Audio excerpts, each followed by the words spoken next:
Well, it is Friday. It is September the 11th, 2020. I am Stephen Muehlhausen, writer of DAZN and SportingNews.com. The man that right, he looks familiar.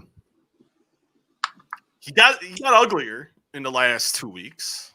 It's the beard, isn't it? It's the But beard. You know what? He's still the sexiest Puerto Rican in all the land. It says a lot because I think J-Lo's finer than wine, and she only gets better with age. So the fact I'm complimenting your happy ass, you should be happy. I'm even saying that. You should be honored right now, D.Y. Daryl Rivera. You should be happy. I don't want to be compared to J-Lo in anything, man. That woman, what? Wait. That's too big of an honor, man. That's that's overwhelming for me. J-Lo's here, maybe up here, and I don't want to hit the ceiling fan. I'm like down here when it comes to that. I don't want you to put that on me. Why not? Can you not handle that pressure? No. Compared to J-Lo, are you kidding me? Jenny from the block? That's the last person I need coming after me. Now, what about you that? think you don't want that ass coming at you? Huh? Come on, you don't want that ass coming at you? No. Shit. Dude, Jennifer Lopez coming at you. She hits you with that. She hits you with that. You think you're better than me? You're about to get cut. Run. Come on. Last thing you want to hear from J-Lo. You think you're better than me? And then she cut you. That's it. It's over. God damn right. Look at that ass. I'm legit disappointed in you right now. Hey, all I'm saying is A-Rod's a lucky guy. I just don't want to get cut by Jennifer Lopez. You know, I was going to sit here and start with, man, we had a great Bayley promo. A Roman Reigns I never thought I'd actually like. Otis once again being somewhat funny. The disgrace of Showtime Boxing to want to charge an absurd amount of money for 2 headliners, 6 fights. It's an absurd. It's an absurd joke to boxing. Your phone should be ringing any second. Or the Karate Hottie returning tomorrow night and the UFC headliner. I thought we were going to start with all that good shenanigans. I thought you'd be happy that I would honor you and bless you, comparing you to the greatness of Jennifer Lopez. And this is how you return by not just accepting the greatness. Instead, you want to be mediocre. There's no room for mediocre, Rivera. I'm not saying I don't want to be mediocre. This is greatness right here. All I'm saying is I'm flattered. Super flattered. Because Jennifer Lopez is a Puerto Rican treasure. You're damn right. There you go. So that's what I've been saying. I think this is the beginning of a Walkway to Fight Club podcast, kind of like similar to the others, where we start with some kind of misunderstanding. There's a big misunderstanding here because Jennifer freaking Lopez, dude. Jenny from the freaking block. That's all I'm saying. I'm saying I don't want to piss her off by having a something that's saying I'm better than her, because clearly I'm not. She's a national treasure, not only in Puerto Rico, but in the entire U.S. After that Super Bowl performance, Jenny from the block. Bless her heart. Her ass is a national treasure, my friend. Her ass is a worldwide treasure. It is a phenomenon, unlike any other. Is it hot in your house? Woo-hoo! Yeah, I got the ceiling fan going, man. I live in a 3rd floor. All that heat comes up. The heat is up. Because I bet your girlfriend's watching right now. No, she's watching. She's looking at you like, because you know you want to say it. You know you want to say she fine as hell. She'll agree with me. National treasure? Well, we already know she's Puerto Rican's finest treasure. You're damn right she is. I'd say with my wife all the time. If J-Lo came. Oh, dude, she'll agree with me too. She'll say it too. She's camera shy, so she won't come on here. But I won't let my wife on the camera. No. This is us, man. It's our time. This is my time. Like I tell, because quite often we, like my oldest, he'll go to me and he's like, Dad, we're going to do fort. He calls it a box fort. And it's like a fort with boxes and you playing it and everything. He's like, Mommy's never allowed. My wife's the only woman in this house. It's dominated by 3 males, human beings, and 2 male dogs. I'm like, but buddy, once in a while we have to let Mommy play. He's like, no, this is a boy's house. So always remember that, Rivera. always remember that.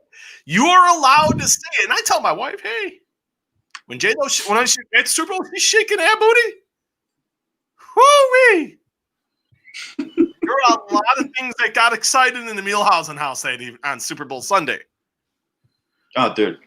But as The Rock says, no Super Bowl Sunday. No man or woman didn't get their eyes off the TV.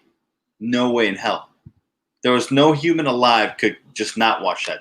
It was captivating. We were watching it at my buddy's basement, and literally, like, me, my buddy, and Kayla were literally just sitting, because Shakira too, Colombian national treasure.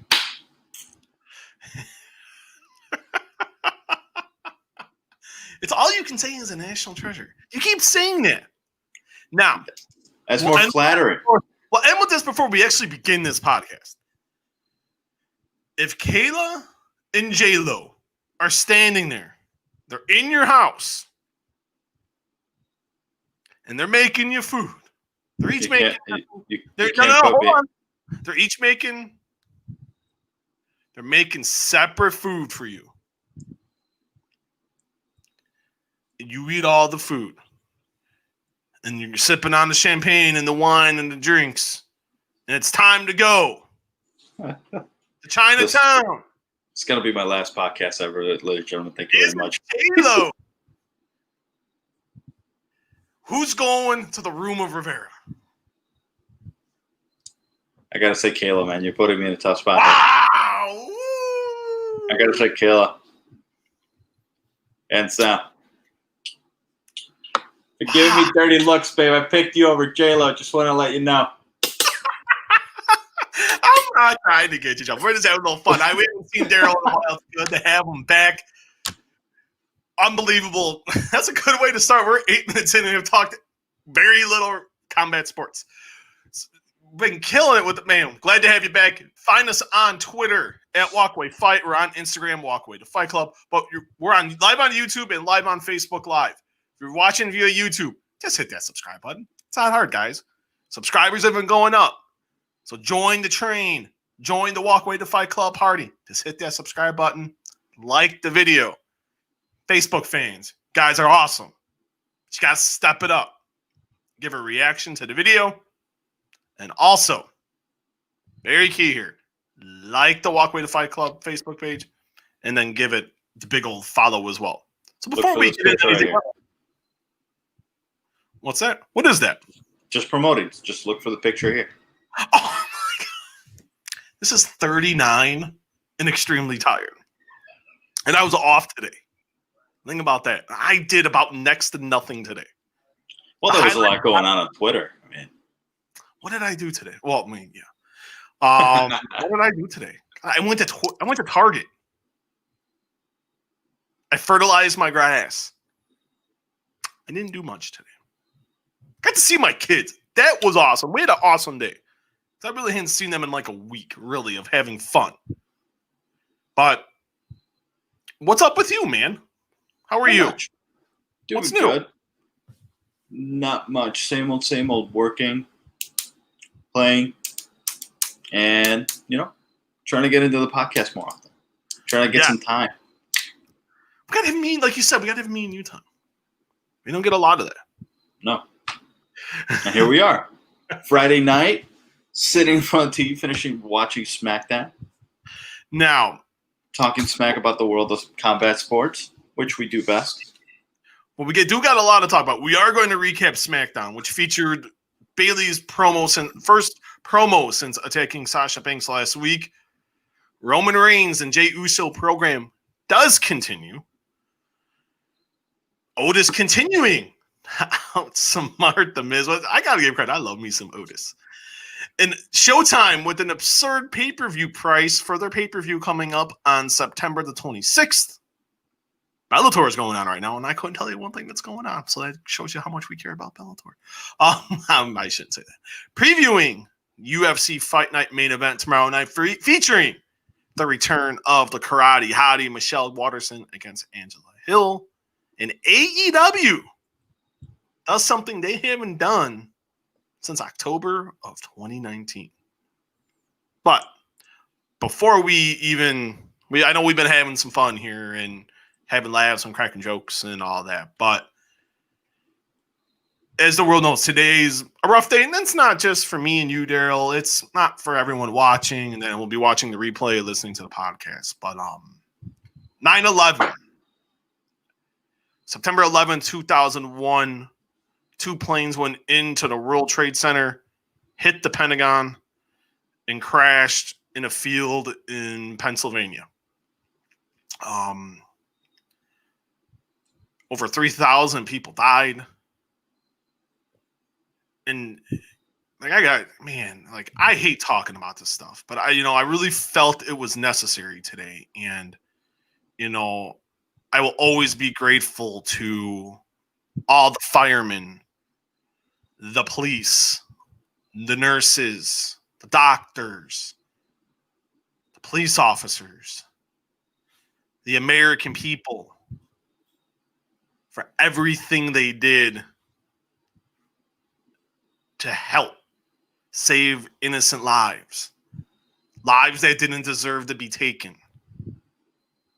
I will always remember September 11th. I remember I was sitting in my living room.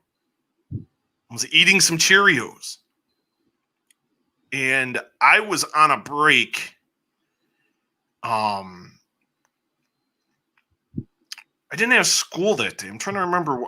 I was at my last semester at community college, and I didn't have class until later on in the day. And I was a person I was with at the time. We were watching. I always watch Good Morning America. We would just sit and watch what's going on in the world, blah blah blah. You see the first plane hit, and I'm like, wait, what? I thought I was like seeing things. I'm like, it really just happened? And then like moments later, it happened again. And it's like, it was an unbelievable time. Our country, I felt, came together, made me proud to be an American. And I am proud to be American. Always have and always will be. And then I always remember George Bush, President Bush, throwing out the first pitch at the 2001 World Series between the Mets and the Yankees.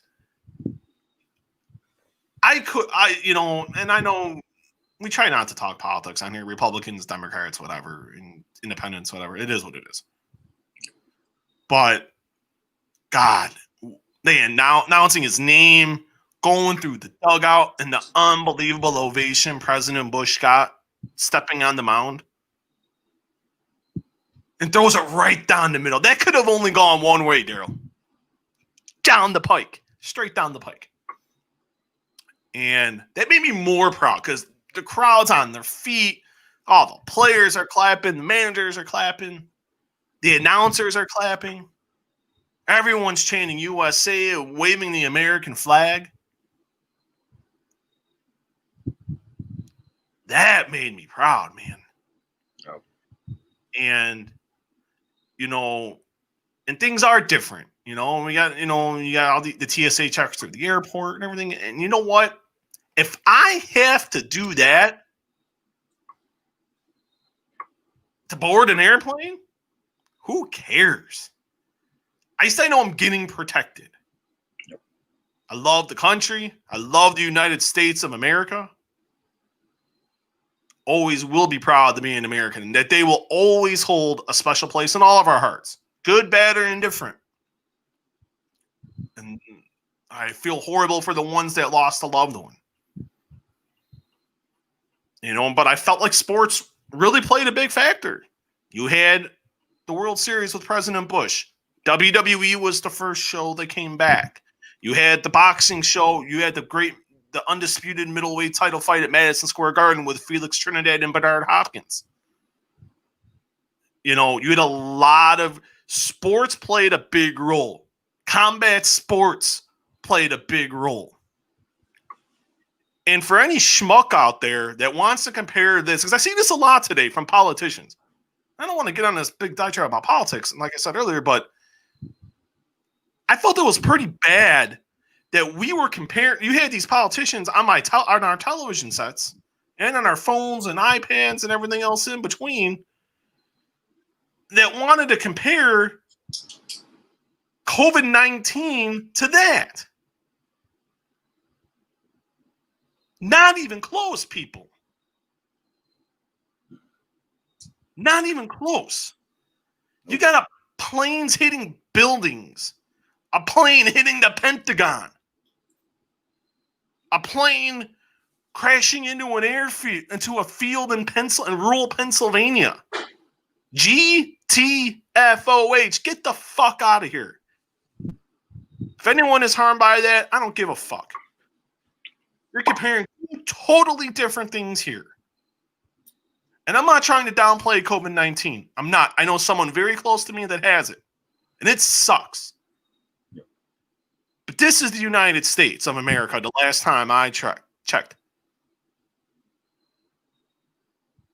And we retook our turf. And the turf is ours. So let's not compare COVID-19 to 9/11. Now, you had to be young during 9/11. Am I correct on that?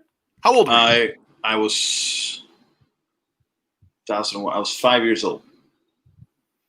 Do you remember?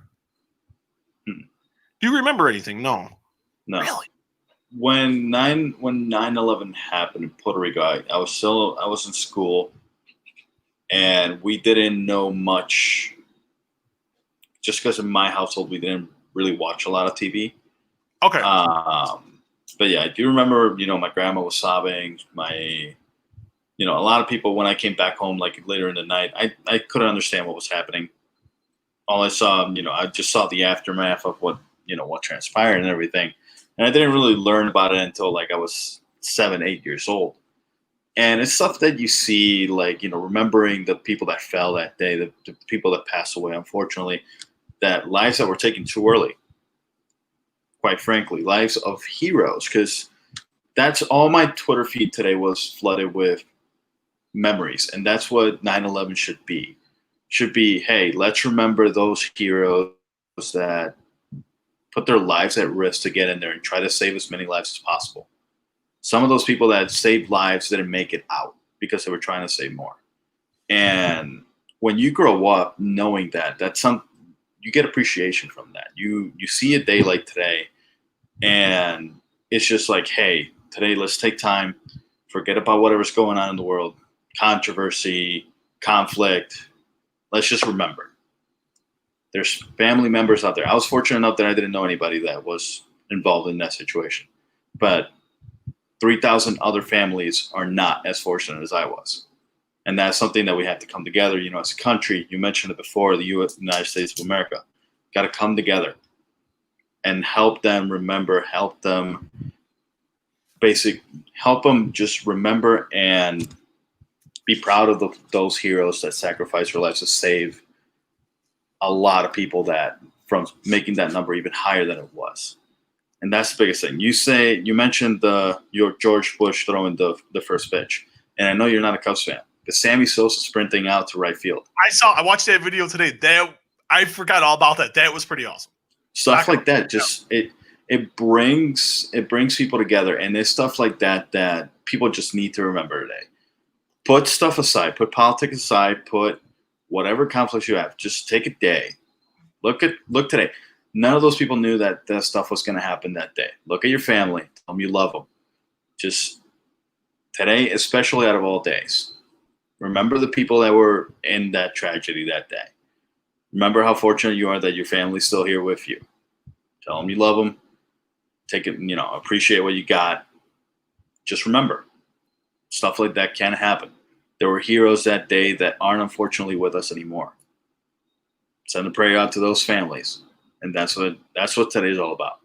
Remembering heroes and just never forget. That's the main thing. Never forget. No, I was talking to people today in MMA, boxing, and wrestling. We were talking about this just in particular.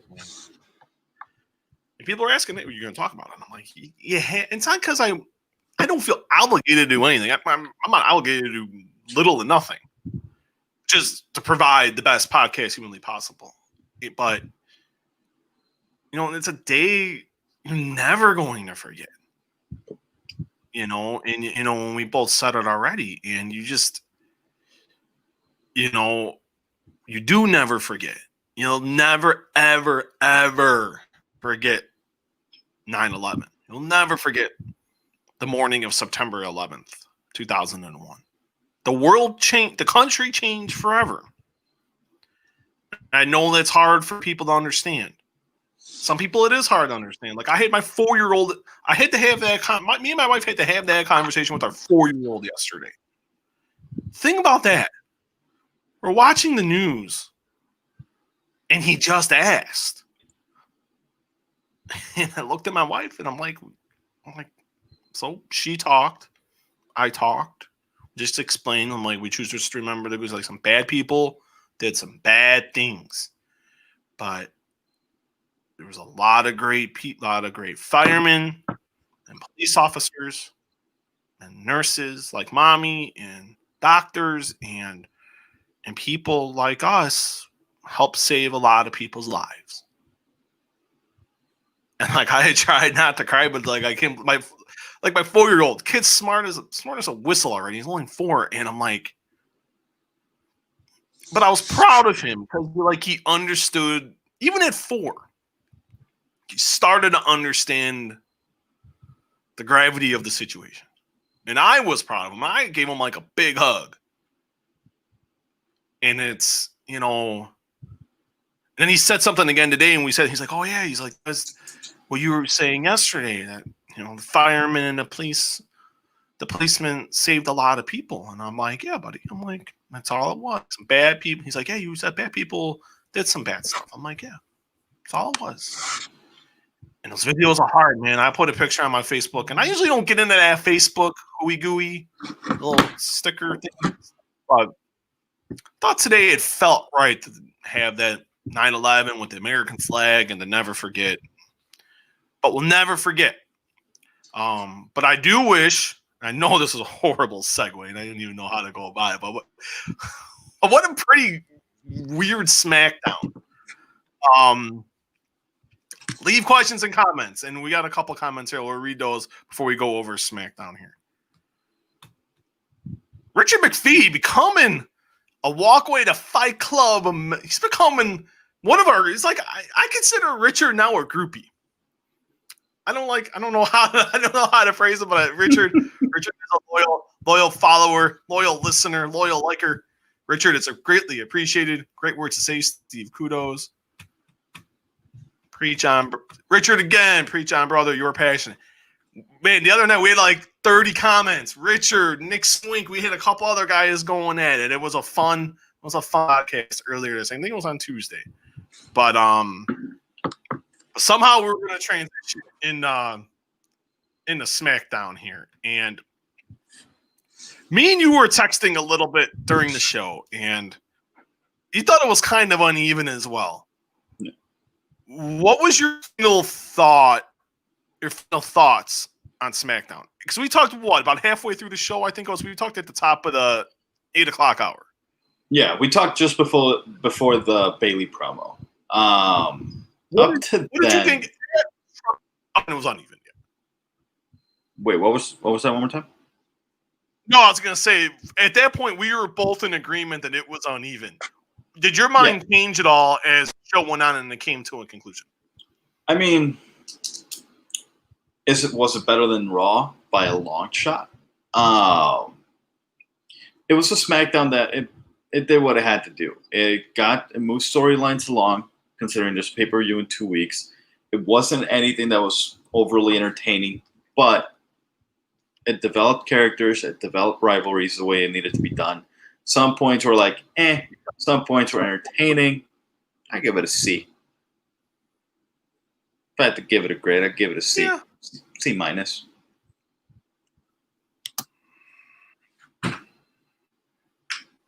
I would have to go around that same plane. I didn't think it was overly. Didn't think it was overly great. It wasn't overly bad. Like you said, it was just an average show. Like I thought you had a good open with Roman Reigns' promo. You had that whole little thing that led to the main event. I liked the Bayley promo. I thought some things were funny. Like I was a fan of the Otis, and I like the whole Otis thing. He keeps outsmarting the Miz and Morrison. I got a chuckle out of that. I thought the main event was the angle they're playing from the main event, I think, is well done. I still don't buy Jey Uso as a challenger, but we'll get into that in a little bit. I thought it was a pretty uneven show. I got to agree. I think I'd give it a C. We'll go right into the show very quickly. Let's go over a couple things, and we'll really hit the big spots. The show did begin with our Universal Champion, Roman Reigns, and the special counsel to the Tribal Chief. If there's not anyone cooler than Paul Heyman, the special counsel to the Tribal Chief. God bless you, Paul. I love you. Just talk about how Uso got through a King, a Brogue, and a Riddle to become the number one contender. Introduced Jey Uso. He thanked Heyman. Heyman's like, don't thank me at all. Thank your cousin for getting you the match last week. Heyman said it was Reigns' idea. Just the dejection on Jey Uso's face was pretty funny. Reigns said Uso earned the opportunity. It's his moment. Sheamus and Corbin came out and said they needed more time to prepare. It wasn't fair. Uso got put in the match. Uso's like, hey, he's like, it sounds like you want to fight. He back body dropped Sheamus over the top, took care of Corbin. All while Roman Reigns just sat and watched. I didn't like the fact Jey Uso walked to the ring like he just got a big bag of Smarties from Target. They got 2 big bags of Smarties from Jewel for $7.99 each, as I did today. Good deal. Freaking awesome. And I didn't like that at all. You're challenging for the world title. You need to be more serious. What is your problem? Back and forth was good. Thought Uso did okay on the mic. I'm loving Roman Reigns on the mic. I'm really loving this right now. I think it's great. What he's doing is top-notch stuff right now. I like the fact that he backed off, let Jey take care. He was like, I ain't touching these guys. They're beneath me. I just thought that was just that little snarkiness was well done. And it's stuff like that, and I'm loving the pairing just because everybody, and I mentioned this before when he officially turned heel, I'm talking about Reigns, his biggest thing was his mic skills were a question. Now you add Heyman. Reigns was never bad on the mic. He was bad with a scripted promo, but if you had him just say what you're thinking and go with it, it was actually pretty good. Like there was a Shield promo that I remember that Ambrose and Rollins did all the talking.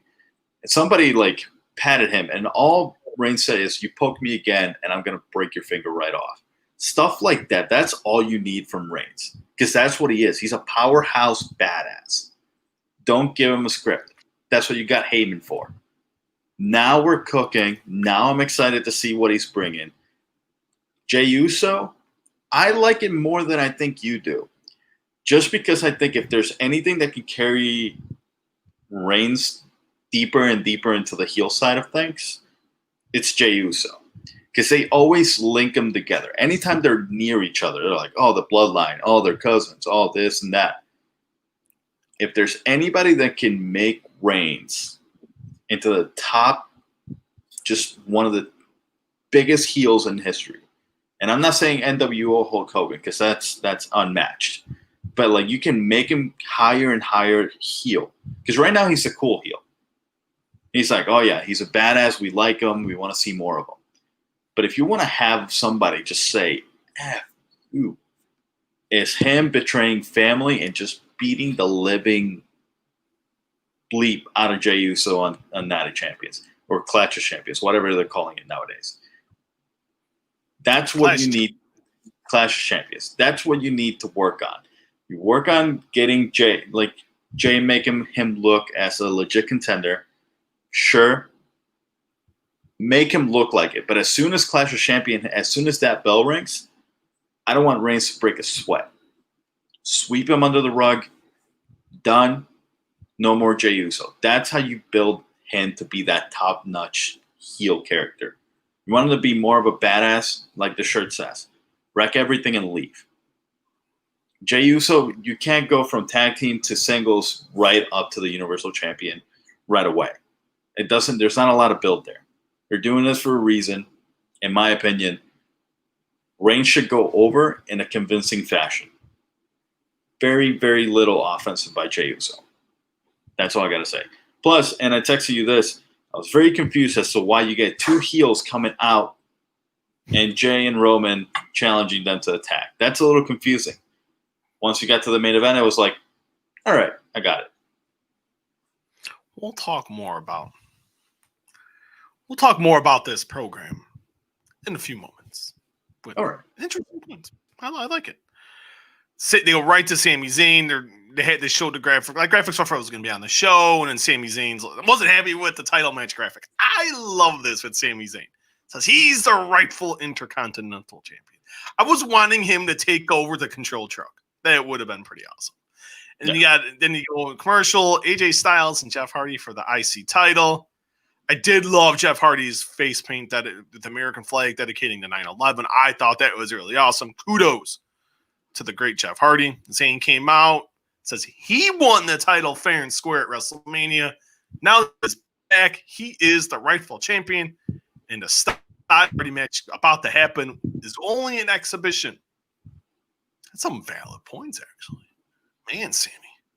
Who knew Canadians can be that smart? Hot damn. Who knew a heel can have valid points? I love Canada. I'm kidding. For some reason, I am big in Canada. I don't know why. But I'm not a big fan of the country. Security came out, told Zayn to leave. Styles attacks Hardy from behind. Now, I didn't like this here. They have a little back and forth. Hardy goes for the Swanton, misses, and they go to break. Is that the first time they did that? It's not the only time they did this tonight. It's like, what are you doing? The match is starting to get good and you go to break. And the match was only about a minute long at that point. Yeah. Just frustrating things with WWE. It's Come back, Hardy's right. No, go ahead. It's little things like that just ruin the show because you're cooking. You're starting to get steam on the match. Here we go, Miss Swanton. Here comes the offense. You're getting flow from two guys like Styles and Hardy who can work a match very well.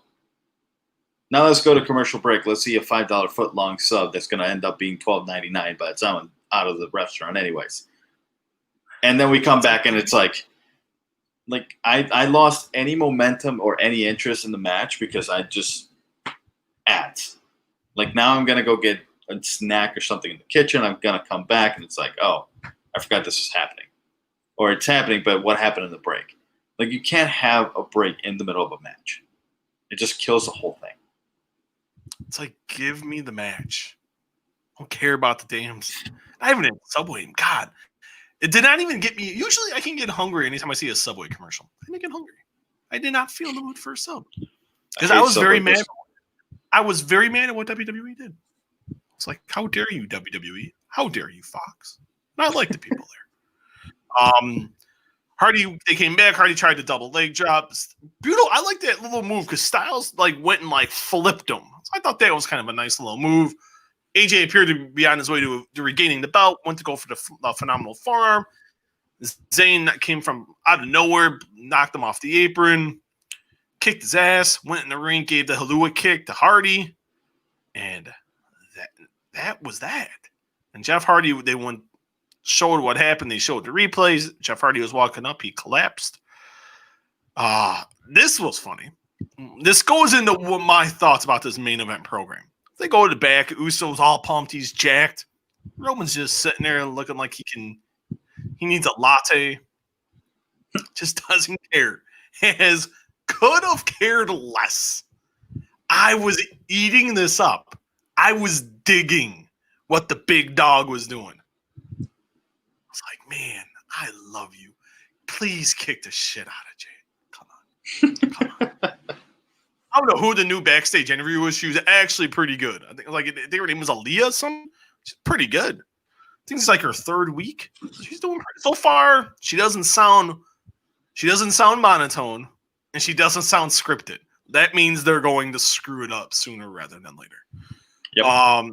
Said Hardy never lost consciousness and was told he appeared to have dehydration. Here came AJ Styles, said he's tired of Zayn. Says he can beat him and Jeff Hardy. Now, I want to circle back for a minute. I felt like they were playing off what happened with Matt Hardy. Because this made no sense whatsoever. Nope. To me, it felt like they were playing off Matt Hardy in the concussion situation. And the concussion situation and everything that happened at All Out. Did you get that same vibe? Because it wouldn't be the first time they've done something like this to Jeff. Back and end up taking it out on Jeff. I mean, yeah, it didn't make sense. Just dehydration or something like it doesn't make sense. What they've been doing with Jeff Hardy, like you throw him in a bad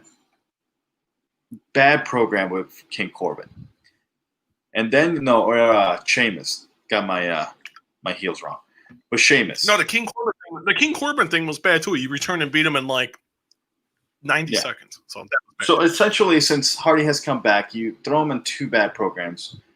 You throw him in the Intercontinental Tournament, which was, in my opinion, pretty good. You give him the title, which I also thought was, you know what? Great. And now you regress and do this crap again.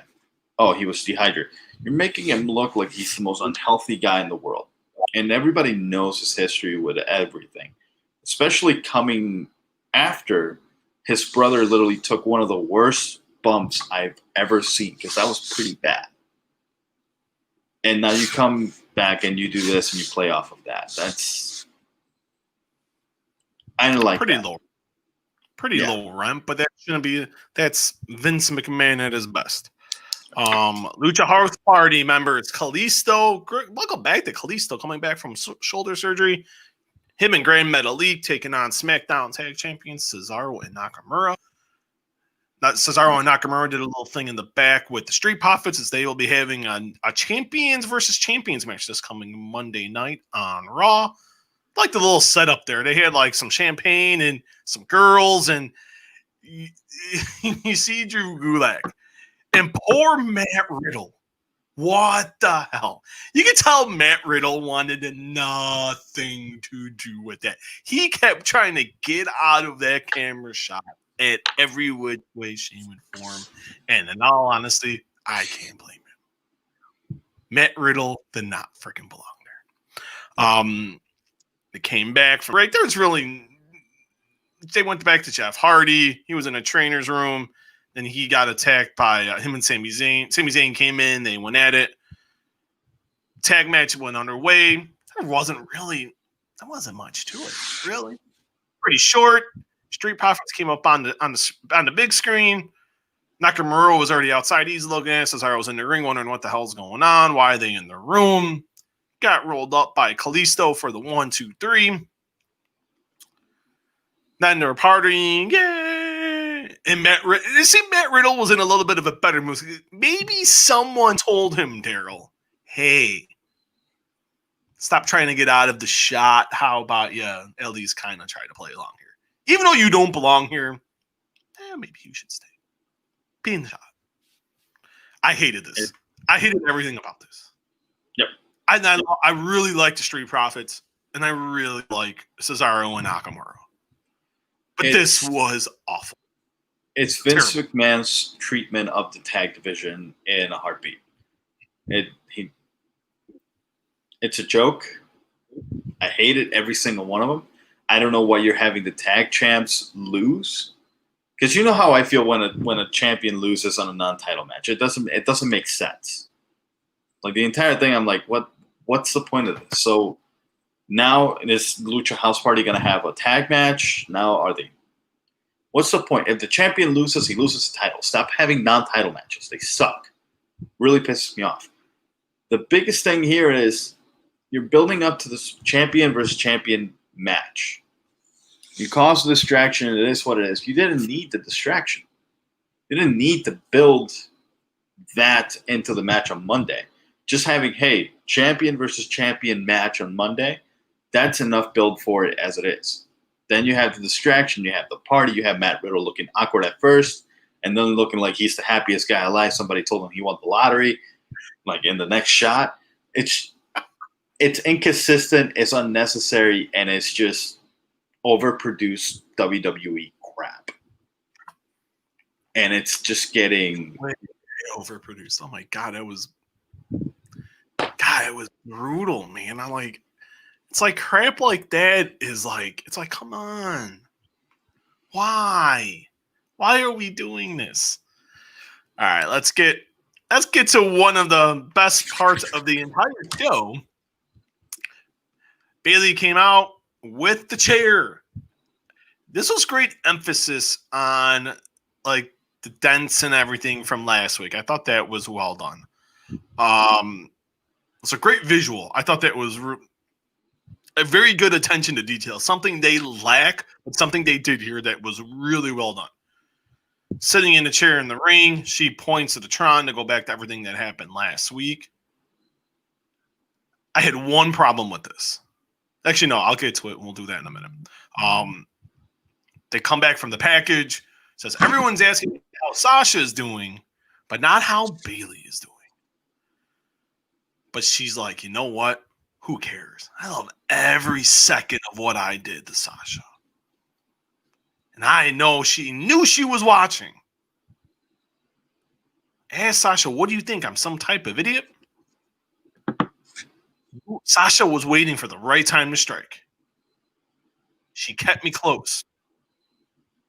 She needed me every step of the way to win the Raw women's title and the women's tag titles. But you used me, but I used you. I used you to become Becky Speltz and a Grand Slam champion. And after the tag match last week, I don't need you anymore. We'll keep going because this segment kept going. Gets out of the ring. Walking. Nikki Cross's music hit. Nikki Cross comes out. Her music hit. They're staring at each other. They appear to walk away. Nikki's walking to the ring and bam! The SmackDown Women's Champion attacks her with the chair, beats her down. They go to a commercial. This segment was fantastic. This was my favorite thing on the show. And it wasn't even. God. She is really. If you're looking for. There's, to me, 3 MVPs in WWE as we're 8.5 months into 2020 in WWE. I don't want to say, I should have specified that. Drew McIntyre, Sasha Banks, and Bayley. Those 3 have really, to me, carried this brand. They won't get the credit they deserve. I don't think. It seems like they're finally, at least on Bayley's end. Whoa, hate when I do that. Get too excited. Sometimes you hit the mic. Get too excited and just pimp slap the mic. I pimp smacked it. That's right. Let's see. Adios microphone. I think I broke my mic stand. I got that excited. Yeah, I think I broke it here. Whoa. We I don't even know how I broke it. We need one of those I'm pause graphics with like a dog with a technical difficulty sign. Yeah, I really think I broke it here. I don't know what I did, but I'm gonna have to hold this bad boy. You're hosting a TV show. I don't even know why I broke my mic. But no, she was awesome, and she's really coming into her own since she became a heel last fall, and it's a testament to her. And I remember when I talked to her right after WrestleMania, and she was like, "Man, it was at first it was so hard for me to get it out of me, you know." And then she said, she's like, I had a great chat with Daniel. She's like, Daniel Bryan was a really big help. She went to Roman Reigns. She had Roman Reigns watch her promos, even just during when she would cut promos during house shows, because that's when a lot of the talent practices stuff to see if it works to bring the TV. And he was a tremendous help to her too. So it's like it clicked in her head, and now she's there. She's taking the proverbial ball, Daryl, and ran with it. Bayley's on a hell of a run right now. I think she's doing great, and she's absolutely killing it. I remember when I first saw Bayley's heel turn, I'm not entirely sure how this is gonna go. Just because she's always been a babyface, and when you have somebody that's been that big of a babyface go heel, that's one of two things. It has the shock factor, but it also has the, okay, what do you got for me next? When it comes to what do you got for me next, she hit that ball out of the ballpark, ran, picked it up, and brought it back, and then hit it again. Because everything she's doing is great. Something negative about this, and I think we're going to get to this in just a bit, so I'll get to it when we get to it. So the promo itself was fantastic. Bayley and Sasha Banks, you mentioned it before, they were the MVPs of WWE in 2020 with Drew McIntyre. I hope I don't see Sasha Banks until Survivor Series, because this match, Bayley versus Sasha, should not be in a blow-up pay-per-view like Clash of Champions or whatever's next. Survivor Series is when you want to see this. Not even Survivor Series, maybe even Mania. One of the big four, as you try to figure out your microphone issues over there. Man, you really busted that thing bad. But you see Bayley's promo. You see, Sasha Banks after that should not be on TV for the next 2 months, in my opinion. And then have Bayley attack. Now, the biggest thing that I hate is Nikki Cross again. Back to Nikki Cross and Bayley. Seen it, done with it, been there, done that. Rather see something else. While Steve fixes that mic, though, I'm going to promote the show. I'm going to have to do it like this, because I broke my mic stand. Dang. I don't know how. Man, I don't know how I broke it. Can you hear me? Yeah, I can hear you. It's that Muehlhausen power right there. It's the something power, but you can hear me. I'm good. Yeah, I can hear you. Loud and clear. I hate saying I'm totally. This really threw me off here. I'm gonna have to go buy a mic stand tomorrow. This is not good. Right now, best promo in the business, bar none, best talent right now in WWE. I think what she's just doing is next level stuff right now. Hopefully, it does continue. In terms of Sasha coming back, I think you're right. I prefer to see until the Rumble. I'd prefer them to wait till then. Have Sasha be a surprise entrant and win the Rumble. And then they go on that road to WrestleMania. But we'll see. We'll see what they do. But that was kind of my hope, and that was kind of my dream there. But we'll see what happens. They come back from commercial. The four-way began. They were all in the ring already.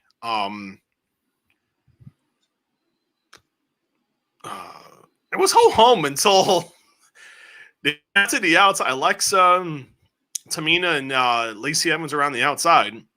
Alexa starts going into this trance. And then Nikki does she walks away. Nikki does a flying cross body from the apron.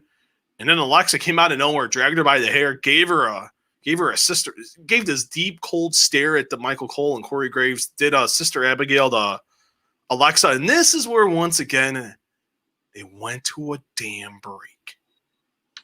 Why? Why, Rivera? For the freaking love of me, why? Why are we going to another break, Daryl? I almost threw my remote at the TV when this happened. You got me excited. You've been teasing Alexa Bliss to be Sister Abigail for the last month or so, month and a half. She does a Sister Abigail, which, in my opinion, was one of the best things of tonight. So a little thing like that just goes a long way. And back to the food on the commercial break. We'll be right back. It left me from going like, wow, what just happened, to, wow, are you effing kidding me? Another commercial. Are you serious? In the middle of a match. Didn't we just have a commercial break after Bayley just obliterated Nikki Cross with a chair? We just had one. Why do we have another one? It's just poor timing in the commercials. It's taking away from the match, taking away from the momentum, and it's just, I don't know why they keep doing it. Horrible. Terrible. It's one of these things I don't get. I don't get why they do it. There's no reason for them to do it. You could have went there and you could have had her walk when she's walking up the ramp in that trance. You could have walked away with that. If you would have went to a break after that, that would have been a better thing to do. Yeah. I think, but that's just me. What do I know? Now we're just two schmucks talking about it, I guess. Yeah, apparently we're apparently just a bunch of idiots who apparently know nothing about wrestling and just don't know common logic and common sense. But come back, they go back and forth. And Nikki gets back in the match, hits her finisher, she wins the match. Nikki Cross and Bayley for the SmackDown Women's Championship at Clash of Champions. I kind of figured that'd be the way they go. They have no problem with that, especially considering what happened. So that was fine with me. And the match was whatever. It was what it was, but it got to the destination. You tell a little bit of a story, and at the end of the day, there's nothing wrong with that. They announced Drew McIntyre and Keith Lee for Raw. Why? Why are we seeing why are you're wasting a pay-per-view main event for a throwaway match on Raw? Why? Humor me. I'm in the mood. I mean, I can't, because I just can't understand what is so hard to book Keith Lee. Keith Lee shouldn't even be involved in the Randy Orton Drew McIntyre. You're throwing him right in the middle of it, and it doesn't make sense, and it's hurting his credibility and character. Just because now it's like you're booking him on these pay-per-view worthy matches, but they're all non-finish. They're all DQs. They're all countouts. You made him look strong, make him look great. That's fine, but there's no character development. There's no way that he's going. Is he challenging for the title? Is he? What's the deal here? And you know as much as anybody, I hate non-title matches. Why are we having another one? Because, damn it, Daryl, I want big man versus big man. And let's put Keith Lee in tights, in a tight shirt, and have him do nothing and continue to drag him down. Fuck. That one slipped out. That one slipped out. My bad. Just dropped an F-bomb. My bad.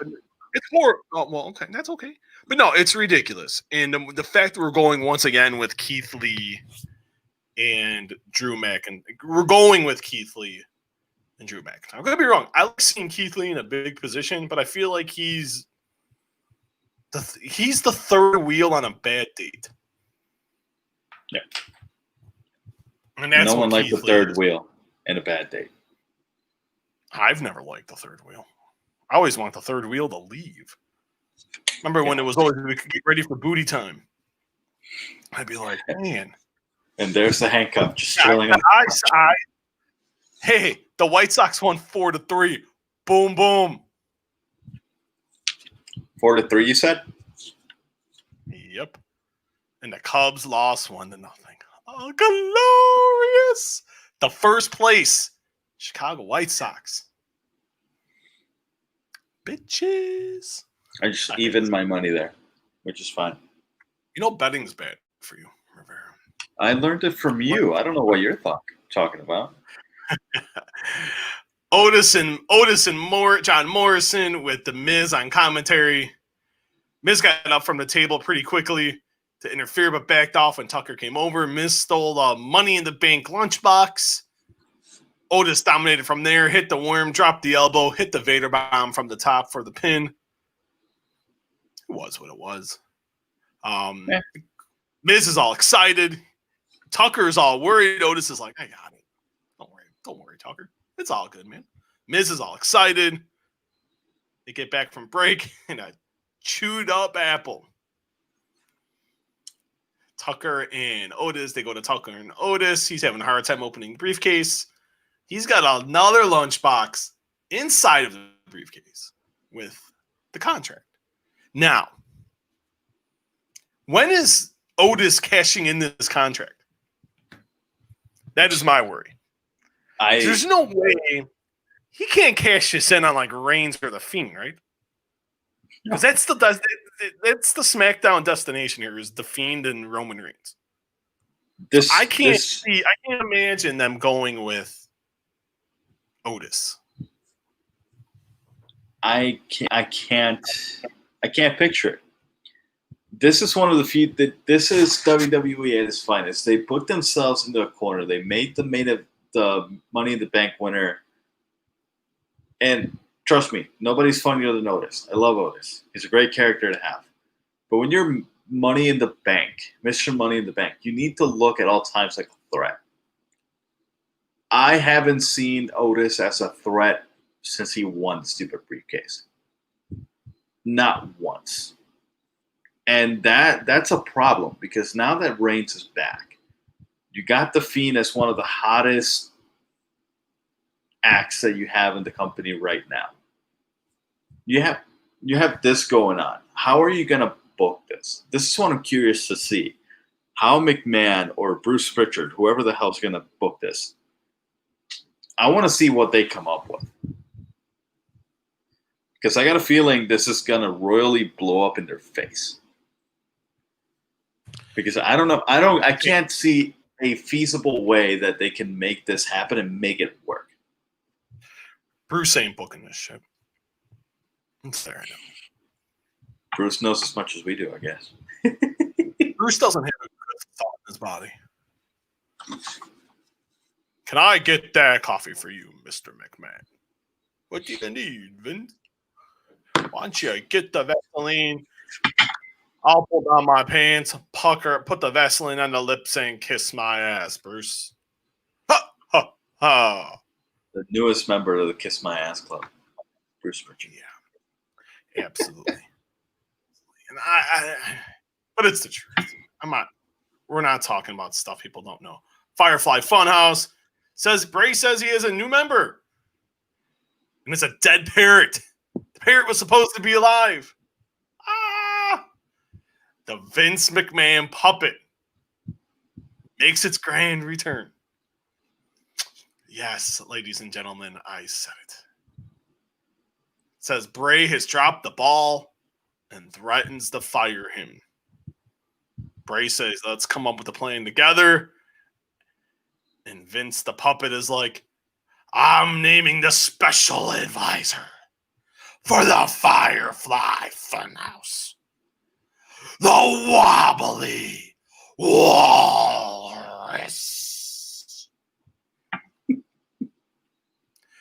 Good Lord. Man, that thing looked like someone by the name of Paul. The last name Heyman. kind of walked and talked like Paul. Last name Heyman. This was really bad. Yeah. Bad on every level. This is... I laughed. Not gonna lie. Like, I'm laughing now, I laugh. My youngest was drinking his milk, and he started laughing. He took the milk out of the sippy cup and pointed and laughed when the McMahon puppet came out. But I told him, drink your milk. It's about to get worse. And you might as well go to bed now, son, because it's getting bad. He went to bed, right, and he fell asleep during the main event. But not because the main event was boring, because the main event was actually interesting, but just because it was his bedtime. But this was bad. This had Alexa Bliss written all over it, and it was a very big disappointment. This was pretty bad. The wobbly walrus. What did Heyman... Just because Paul Heyman's a freaking genius and smarter than anyone on that freaking writing team. And the owner of the company. But what do we know? We only, like you said, Daryl, we only talk about wrestling. What do we know? Yeah. Two schmucks. Two schmucks. That should be a t-shirt. Two schmucks talking wrestling. Two schmucks on the podcast. Hold on, I'm texting my stepmom. She makes t-shirts. I can get that done. Hey, let's get on it. Main event of the show, Roman Reigns, Jey Uso against Sheamus and Corbin. King Corbin. I was told I got to call him King Corbin. I don't know why. There's something kingly about Baron Corbin. Uso comes up by himself. He gets attacked, coming down the ramp. No Roman Reigns, by the way. Heels beating up Uso. They were just giving him a beating.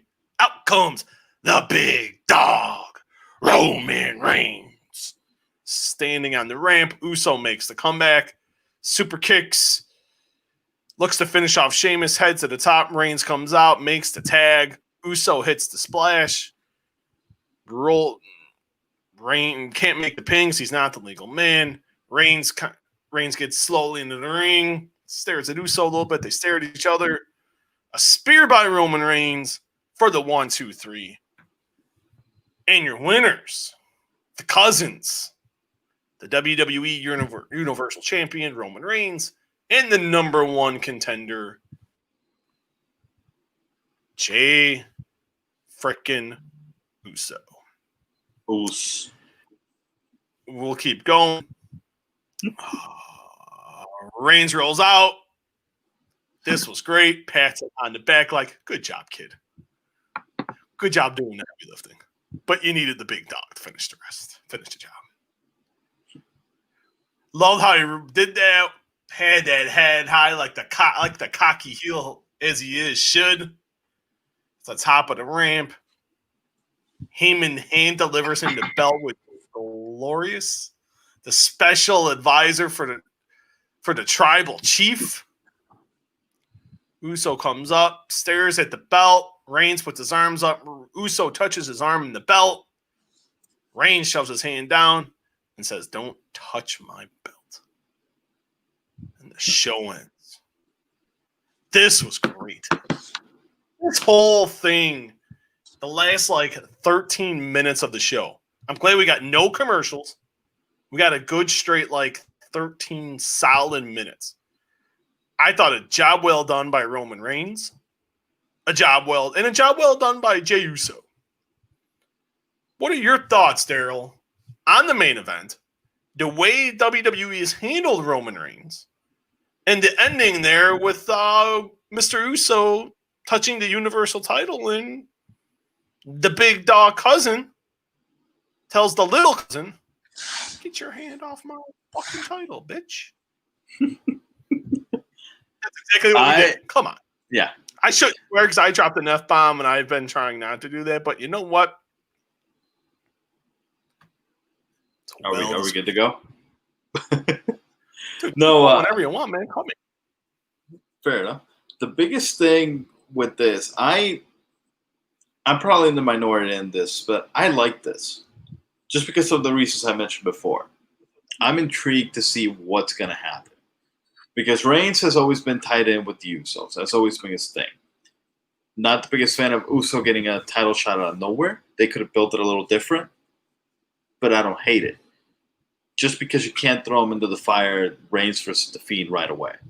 You can't do the rematch again right away. That's something that you save for like a bigger pay-per-view.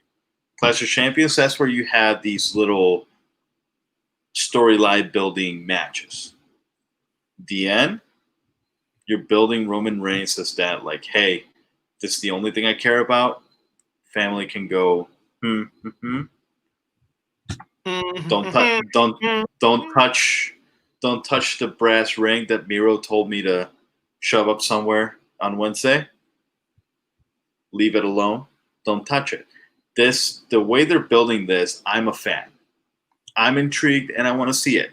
Just because it's something different. It's the way they're building Roman Reigns is the perfect way to build Roman Reigns. And you can thank Paulie Dangerously for that. Now, Jey Uso, again, some people like Richard on the comments, and we'll get to those comments in a bit. Richard, thanks for watching. Like Richard said, he's not a fan of the storyline. It is what it is. Most people aren't. I am, just because I see it as a storyline that's going to further develop the Reigns character into something that's going to go against the Fiend. That's the way I see it. And I like it. I'm digging it. The end, that's perfect. That's what you need to do. Everybody thought when Roman Reigns was at the top, everybody's like, oh, he's entitled. He's getting booked on these top matches just because he's like Vince's boy. He's embracing that. He's like, you know what? Everybody else is below me. I show up when I want. I do what I want. None of you guys are worth my time. And I'm loving it. I am loving it. Big fan. I'm sure you are too. Now, I'm a big fan of the Reigns character. Like, and I said this when we talked the night he turned and joined with Heyman, when me and you came on and did a podcast. And I said 6 years ago, this is the guy. This is the guy that will get WWE to get where they want to go. He checks every box. He's got the charisma. He's got that it factor about him. It took 6 years, but he's finally there. I think he's there. Now, let's hope they don't screw it up. Or he does it. I think he realized that he can't let them screw it up. He knows they got to keep him happy or he'll go bounce again. So I think they're going to cater to him on this one, and they are right now. We'll see how it goes. What they're doing with Paul is great. In all honesty, I wasn't sold on this program with Jey Uso. Really came out of nowhere, and you put him in this match. Won the match last week to get the number one contender spot and be in the headlining position at Clash of Champions. I'm still not fond of the program because I know how it's going to end up already. But I will admit I like where they're going, how they're getting to Reigns beating him and beating his ass at Clash of Champions. I like it. Not gonna lie, I actually like it. I know I shit on WWE, and more often than not, it's rightfully deserved. I know the result already, but I like the steps they're taking to make me want to get me to watch. It's well done. You got the coolest guy in the room telling his cousin, hey, because of me, you got this chance. This is your moment. But I'm still going to kick your ass because I'm better. I'm a better wrestler than you.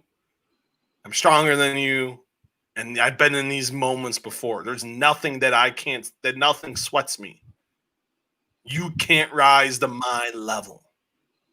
I love that shit. I love the cocky heel because that's what draws the money. Give me the reason of wanting to buy, even if I already know what it's going to be. Like, look at Sting and Hogan. Everyone knew Sting was going to beat Hulk Hogan.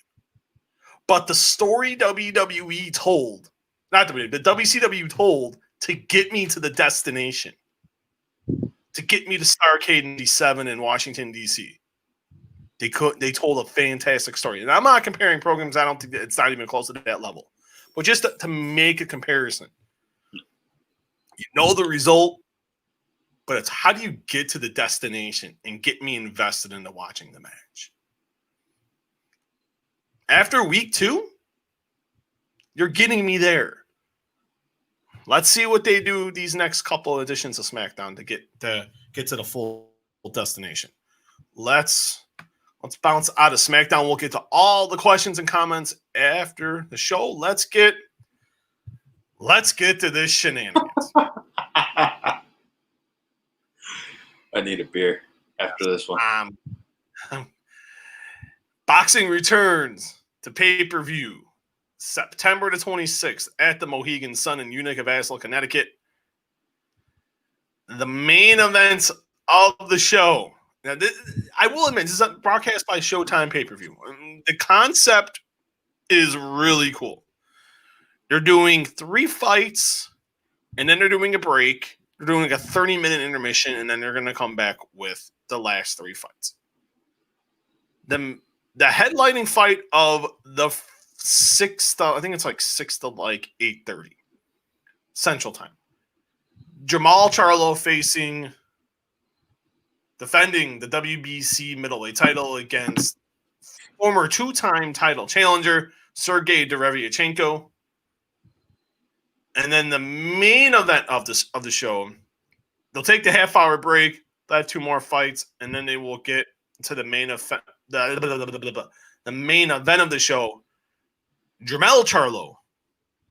Easy to say. The WBC super middleweight champion. God. The WBC super welterweight champion will be meeting unified champion WBA and IBF champion Jason Rosario. Now, this gets better. Jamal Charlo and Derevyanchenko are headlining the first show. Yes, I said that correctly. Will close out the early portion of the pay-per-view show. Closing the entire show will be Jamal against Jason Rosario. The winner will have 3/4 of the super welterweight title. The WBC, the WBA, and the IBF 154-pound champion. Now, Showtime announced this afternoon the pay-per-view price, $74.99. Yes, you see that straight down there. That's not a typo. I thought I was going to run my head through the wall. I was having a great lunch, too. I had White Castle for lunch today. Oof, man, that's dangerous. That's dangerous. I must be the only person on the planet that does not go number 2 from White Castle. That's just, man. I love me some White Castle. I have one right down the street from me. It's dangerous. And mine's about 5 minutes away if I hit every light. And I got the number 1. I got the 4 burgers. I even went small size, small drink, small fry. And I'm sitting there, and I'm like, I didn't check my email in a few hours. I look, and I thought I was going to ram my head into it.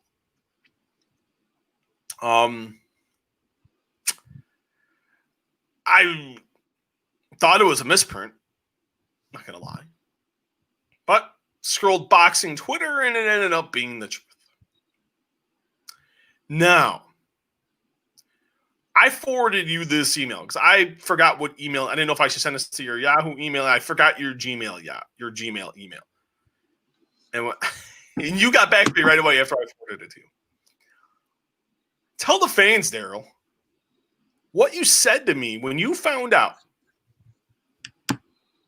And I'll read it to everybody one more time. September the 26th at the Fight Sphere, the Muehlhausen Sun Hotel and Casino in Utica, Connecticut. Showtime pay-per-view. 6 fights. There'll be 3 fights, a half-hour intermission, and then there'll be the second half, the second portion, or the second half, or like I'll use NFL terms, the late games on Showtime pay-per-view, headlining the early portion, the 12 o'clock games. Jamal Charlo defending the WBC middleweight title against former 2-time challenger Sergey Derevianchenko.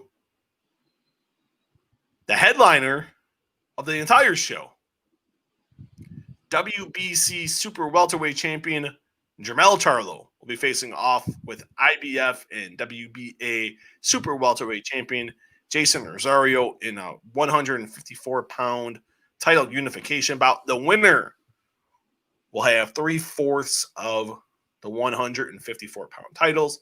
Patrick Teixeira holds the WBO super welterweight title for a grand price of $74.99.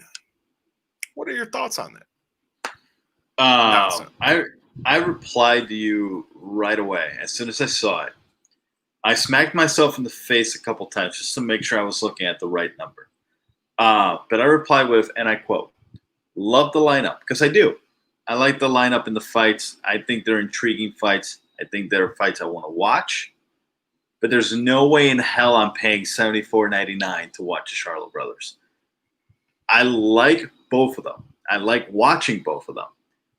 I don't like paying like 3/4 of $100. I don't like paying $75 to watch this fight. I don't know what Showtime was thinking when they said they saw the 6 fights. You know what? We're going to add a twist because I love what they're doing. I love the concept. I'm a fan. I like the 30-minute intermission. That's fine.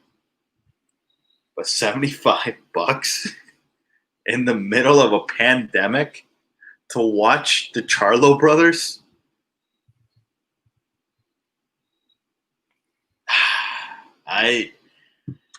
I'll be very surprised. And you gave me a number, and I was like, okay, maybe I was being generous about it. I'll be surprised if they hit 200K.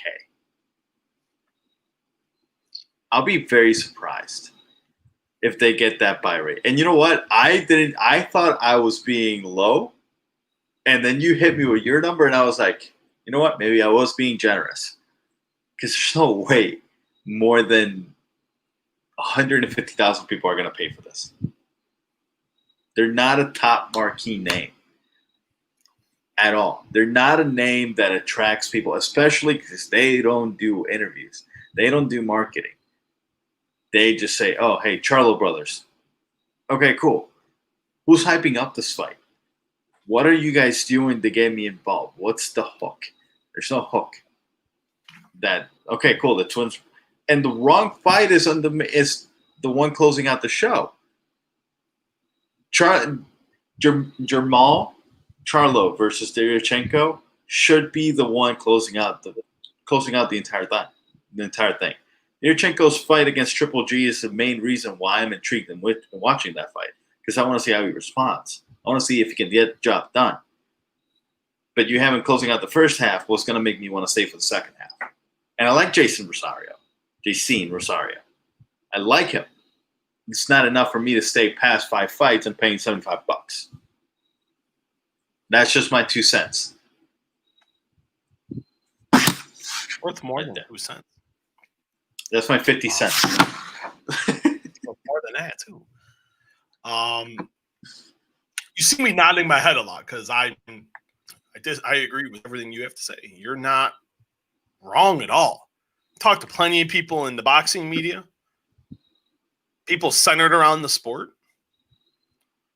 Talk to industry experts and pay-per-view industry experts. That's where I got my 100,000 number from. They thought around 125, 150. They said if they were lucky, they would do the number you said, 150. But you got to also look at the sports landscape at that time. You got The SEC's coming back. Hey, WrestleMania. You're not wrong. I'm trying to get that out of my mind. That was like some of the worst. That was like the worst 2 days of my life. 2 of the worst days of 2020. That was just a crap show. I was looking forward to covering WrestleMania, but not that version of what we saw. My point is, you're trying to fire me up on a Friday night, 10:43 Central Standard Time. Let's get you going. I'm in a somber. I'm in a good mood. You're trying to get me in a bad mood today. I'm not trying to get you in a bad mood. I'm trying to get you fired up. You're trying to get me to lose my train of thought here. But I keep saying and I hate saying yeah, the SEC's coming back that day. College football is going to be revving up. It's the last weekend of MLB. So the playoff hunt's going to be in high gear. The NBA is going on. I think the NBA is going to be either at the end of the conference finals or the beginning of the NBA finals. Stanley Cup's roaring. Then you got competition at night. The UFC's got UFC 253 with one of their biggest stars, Israel Adesanya, against Paulo Costa. Then you got for the vacant light heavyweight title, the first new champion not named John Jones or Daniel Cormier since March of 2011, when Dominic Reyes means Jan Blachowicz. Israel Adesanya is one of the biggest stars in the UFC, starting to become one of the biggest stars in all of combat sports. This is Showtime and PBC not knowing and understanding the landscape here. You could have done this a week earlier. You could have done it for next Saturday, and you could not have had an issue. As big as Tyron Woodley and Colby Covington is next week, and we're going to do a big preview on that because that's a big fight. It really is. And we're going to talk a lot about it. Yep. But I would have bought that pay-per-view even at $75 and not watched the UFC show. But this was a matter of not knowing your audience, not knowing your price point. And the UFC's got a better show top to bottom, and it's $10 cheaper. Now, I said that tweet. Oh, I sent it out. I didn't get a ton of reaction from the outside on Twitter, but I had a lot of people in boxing message me like, hey, that was pretty good. And had a boxing executive not happy. I'm not going to say who it was, but you can read between the tea leaves. But that's being part of this. And this has got nothing to do with DAZN. Not at all. This is being a boxing analyst, being a boxing expert. What I get paid to do for a living. And this is a bad, no disrespect to either Charlo brother or Derevianchenko or Rosario. You don't become a unified world champion in any weight class by sucking. You become a unified world champion by being very good. Rosario is very good. Charlo brothers are very good. Derevianchenko is very good. But you got 4 fighters. Maybe people know about Derevianchenko a little bit. But how do the Charlo brothers resonate to the casual fan? They don't. How do they resonate? They don't have like, they're not like Gervonta Davis, where Gervonta Davis resonates with who has a fantastic story, has the hip hop audience. Gervonta Davis has got a very big following. The Charlo brothers don't have that following. They don't tell their story. They're not good interviews. I've interviewed them both. They're not that good. It's pretty difficult to interview them. That's their fault. This is PBC's fault. The show's in 2 weeks. The only thing they did is they each did a separate Zoom media call. They're doing a virtual media workout. I got an email about it. I can tell you guys right now when it is because I got an email about it. virtual media workouts Monday and Tuesday of next week at their gym in Houston. Okay. Something different. I think that's kind of cool. They need to ramp up the media interviews. They need to be. I haven't been offered nothing yet. I know ESPN, The Athletic. I think they've done a podcast with The Athletic. Jamal did one. Jamal did one. Jamal did one with The Athletic, but that's really the only thing I've seen. And you can't. This is a hard buy. Like you said, you're asking fans to spend $75 on a pay-per-view during a pandemic. $75 for 4 fighters not many people know about. Gravyanchenko's got a great story. A lot of people thought like you said, a lot of people thought he beat Gennady Golovkin in October on DAZN from Madison Square Garden. That was one of the best fights of the year. It's definitely a contender for fight of the year. It's an unbelievable fight. But $75. Now, if they would have went, hey, we're gonna make you pay $50. Same as the AEW pay-per-view last week. Okay, I could go with that. We're good. Maybe even $55. Because you look at the price point right now. You said $200,000.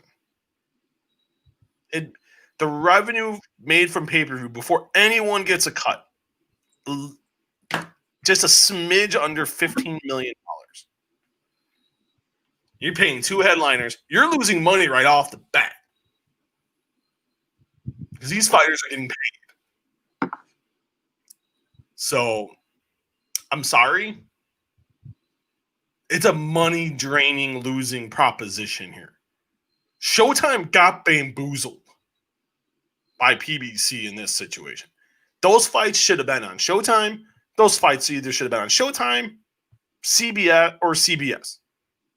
These are not pay-per-view quality fights. This is what I mean. Top Rank for once got it right with Lomachenko and Lopez. Showtime and PBC got it wrong here. Let's go to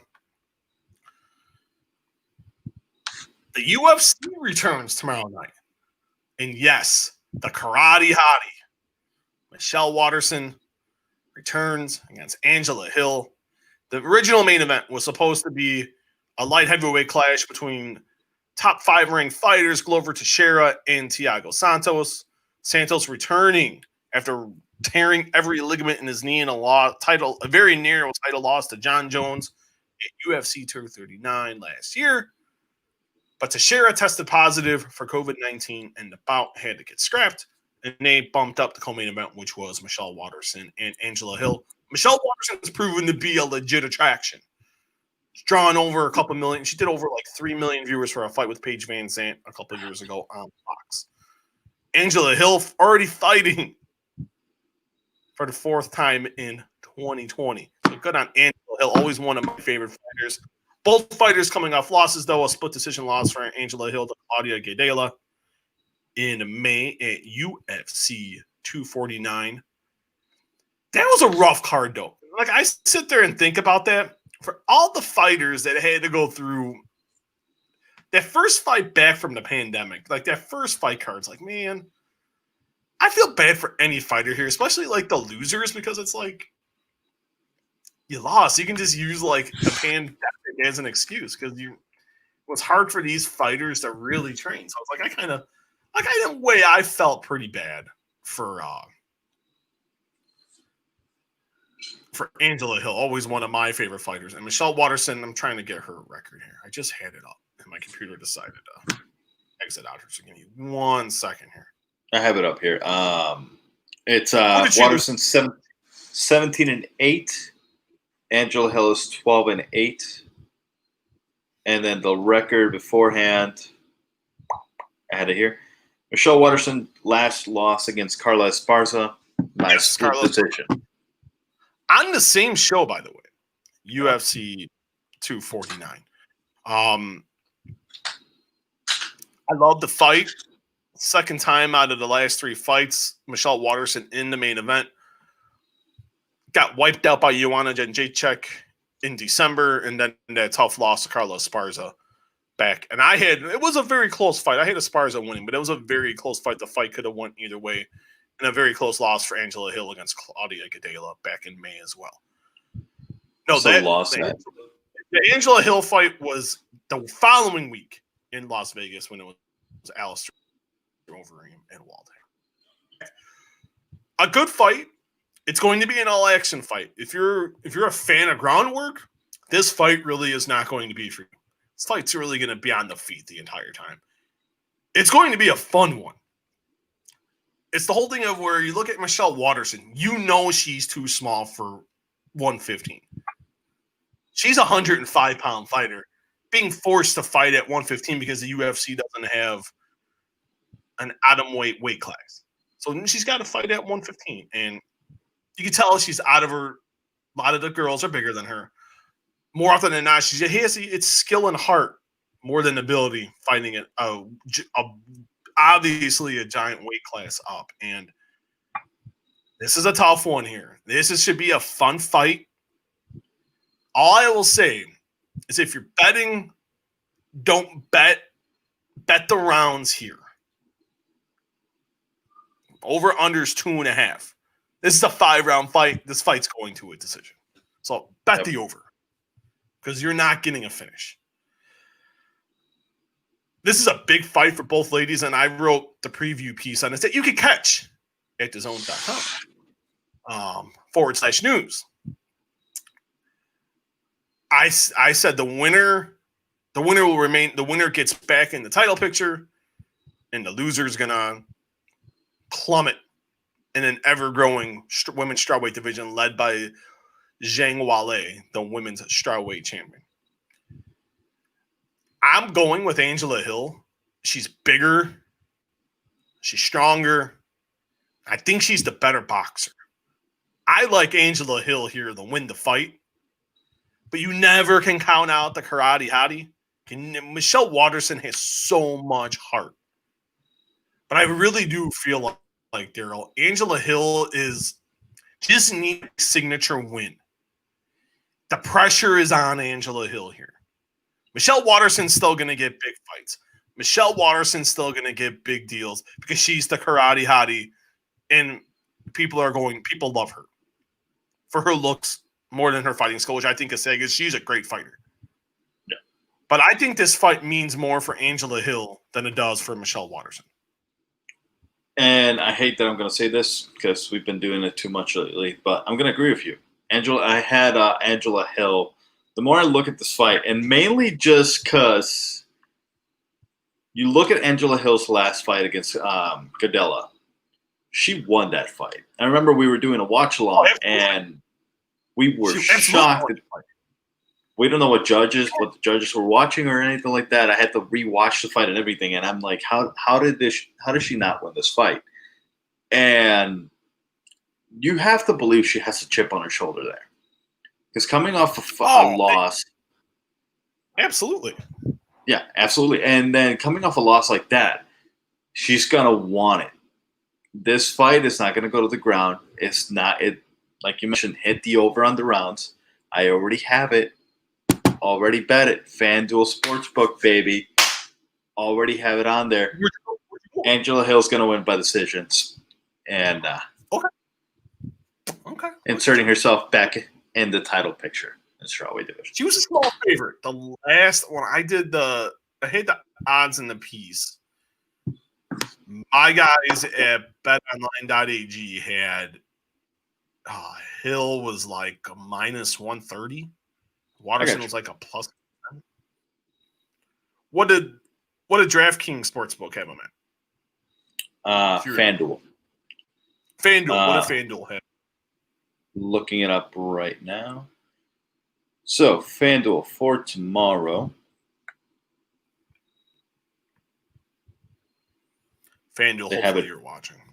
They have it backwards for some reason. They have Angela Hill minus 124. Michelle Waterson as the underdog plus 106. Ooh, little money coming in on Michelle Waterson as we're getting closer. I wrote that piece on, I think, Wednesday. Yeah, Wednesday. No, Tuesday. So money has come in on Michelle Waterson in the last few days. No, I remember when we did the watch along for the Overeem Harris card, and I thought Claudia Gadelha easily won the first round, and Angela Hill easily won the last 2 rounds. I don't know what the judges in Las Vegas are looking at, but it's going to be a fun fight. It's going to be an action fight. If you're expecting, if you love grappling, you love wrestling, this fight is not for you. This fight should be fun, and I think the rating should be very, very good for this. Let's see. Let's go. If you want to be ballsy on a bet, I do have a bet for you here. You can bet this on the FanDuel Sportsbook. Hey, FanDuel, advertising. Michelle Waterson winning by KO or TKO at a plus 1100. For whom? Michelle Waterson? For the Karate Hottie. Plus 1100 to win by TKO or KO, which I believe would be the only way that she would win. I don't think she can win by points. If there's a way that Waterson wins, it'll be by KO. But Angela Hill has a strong jaw. Good luck. If you want to be ballsy, go ahead. All right, let's get the questions and the comments here. Oh, I hit the wrong button. My apologies, everybody. Richard McPhee. Steve, did you hear Bellator moved, or should I say demoted, to CBS Sports Network? I heard from a Bellator source budget cuts are coming, and Viacom is thinking of divesting themselves from MMA. Yes, Bellator did announce, it came out yesterday, that their last shows this weekend are on Paramount, and then starting on October 1st, they will be moving to CBS Sports Network. The whole entire shows will be aired on there. Prelims will be on there, CBSSports.com, and the Bellator YouTube channel, and also simulcast on DAZN. In a way,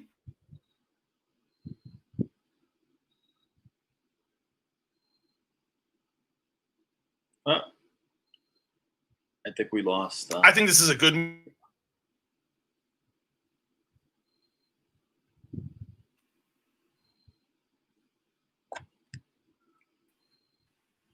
Hey, there I am. There you are. There I am.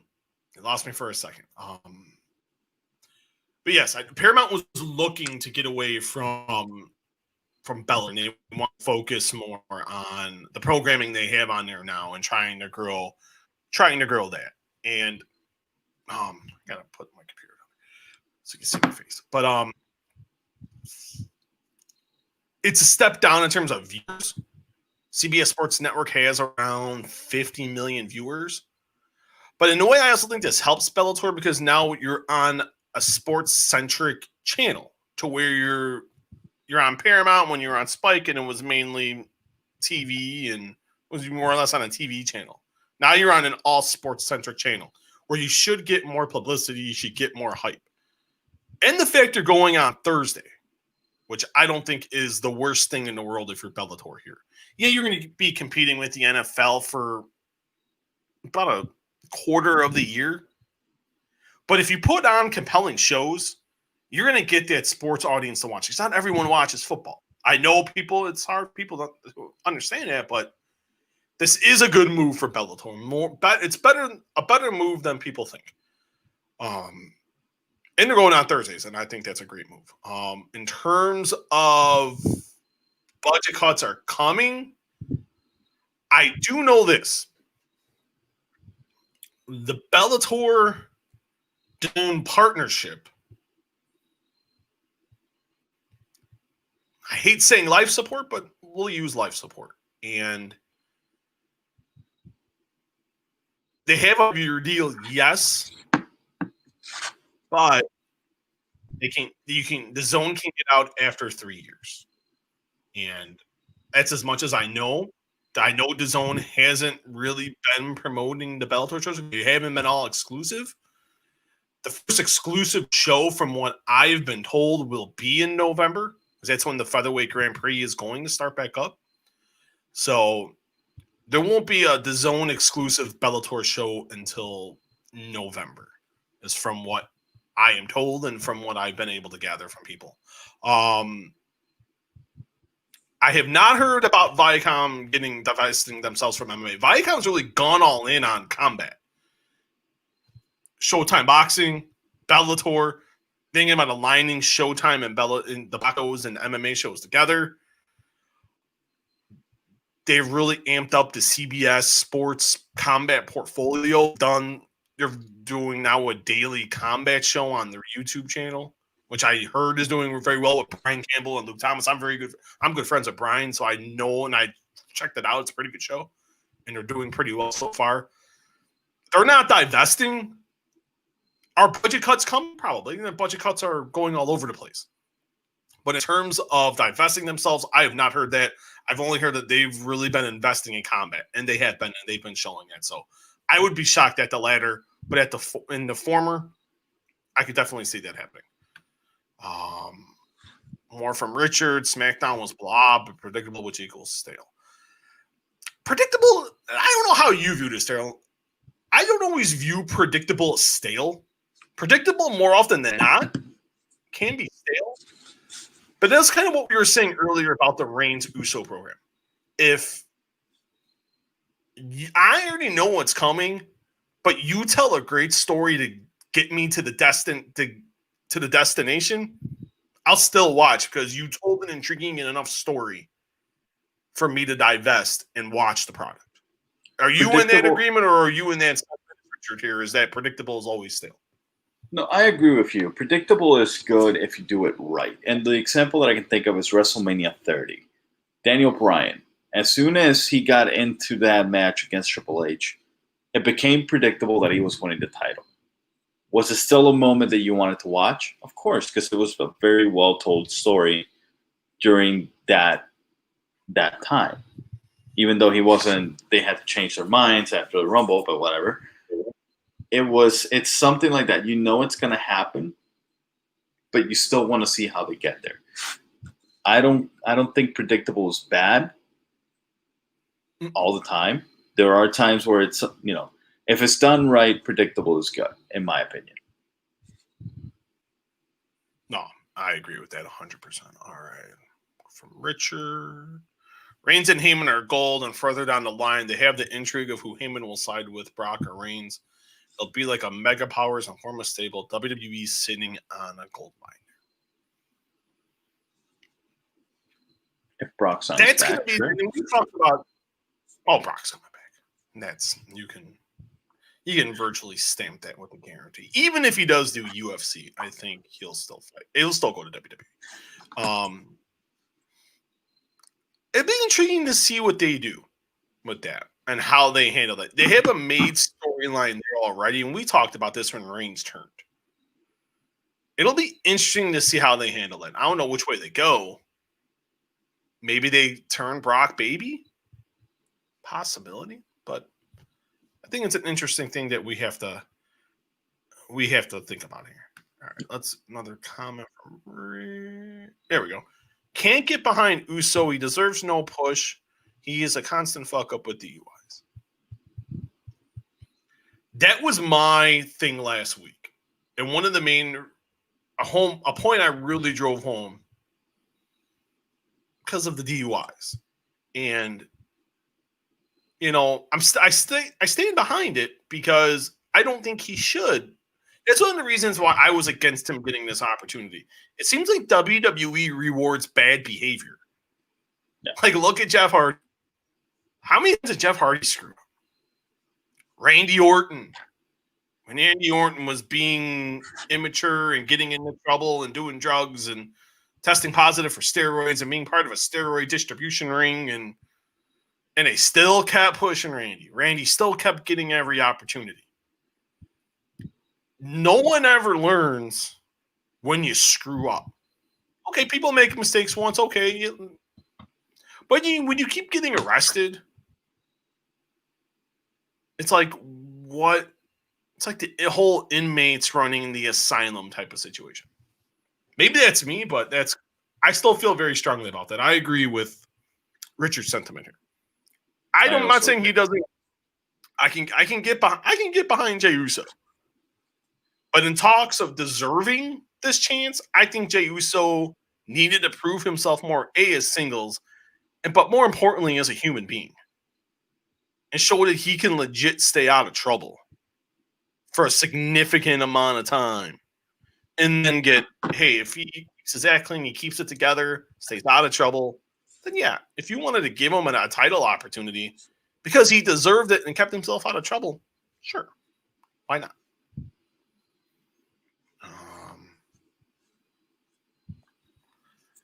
More about Uso, a guy like Mustafa Ali getting buried deserves a spot like that, not Jey Uso. Oh, the list of people that deserve that spot over the Jey Uso is long. You got Mustafa Ali, Ricochet, Cedric Alexander, who's now finally getting a push. The list, I would even put Shinsuke Nakamura in that list.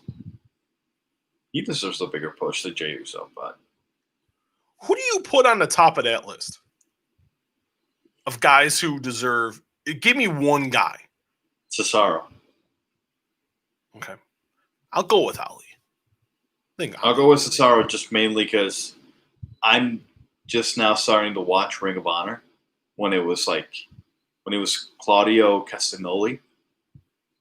And I'm like, man, WWE royally screwed up Cesaro. Oh, God, it's not even. Oh, royally screwed him up is ridiculous. All right, let's see. Zayn is gold, but his own worst enemy gets heat on himself. Sami Zayn is not very well liked. That is not wrong. I hate saying that because I think Sami Zayn is great.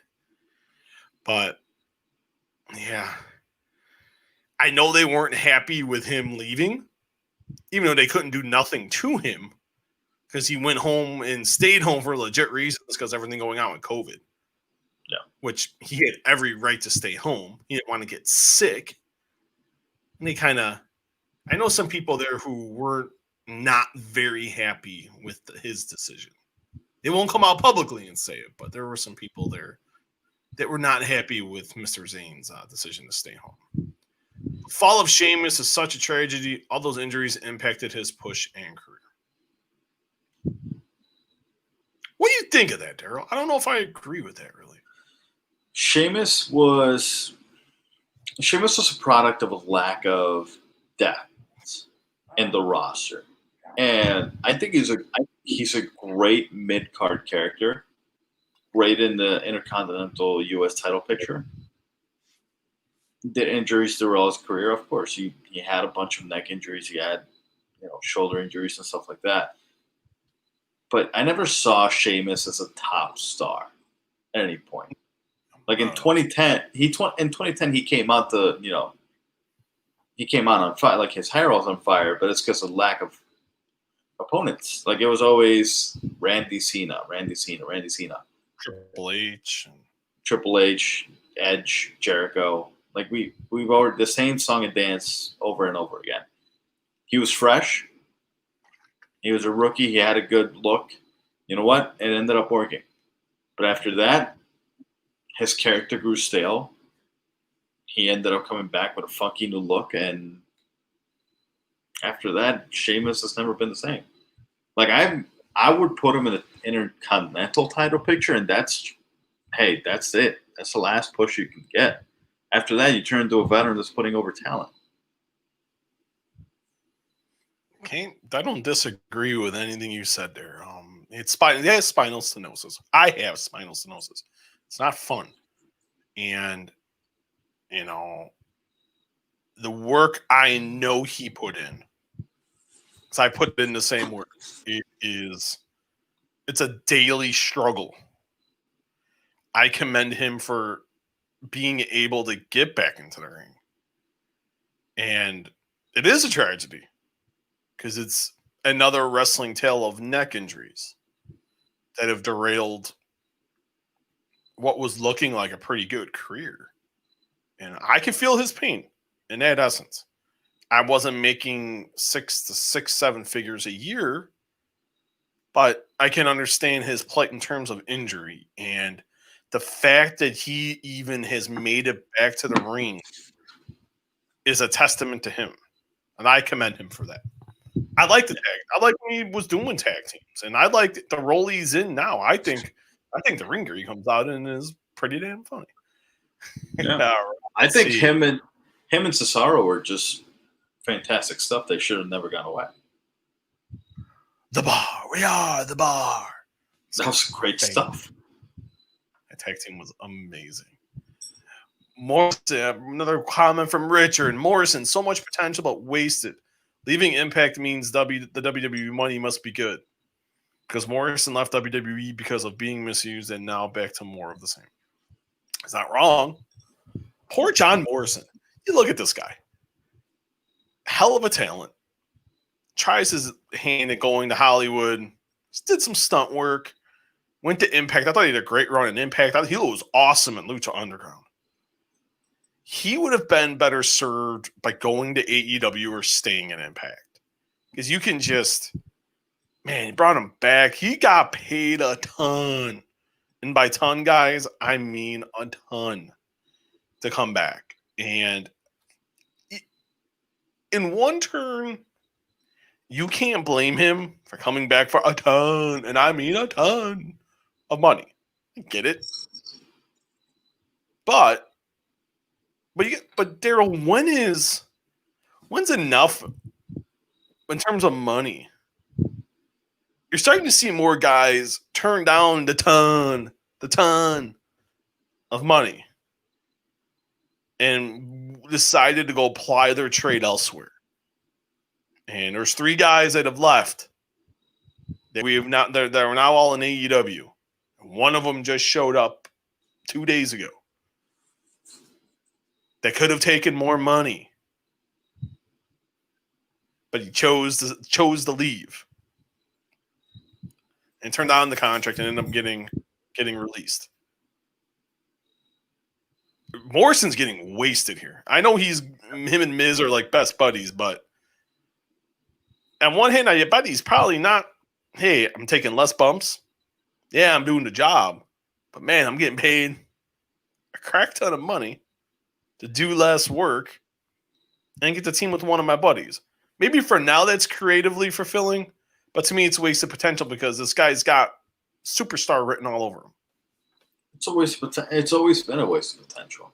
Everybody thought at some point when like in 2010, when Sheamus got that push, a lot of people back then thought that John Morrison served that push. It should have been his spot.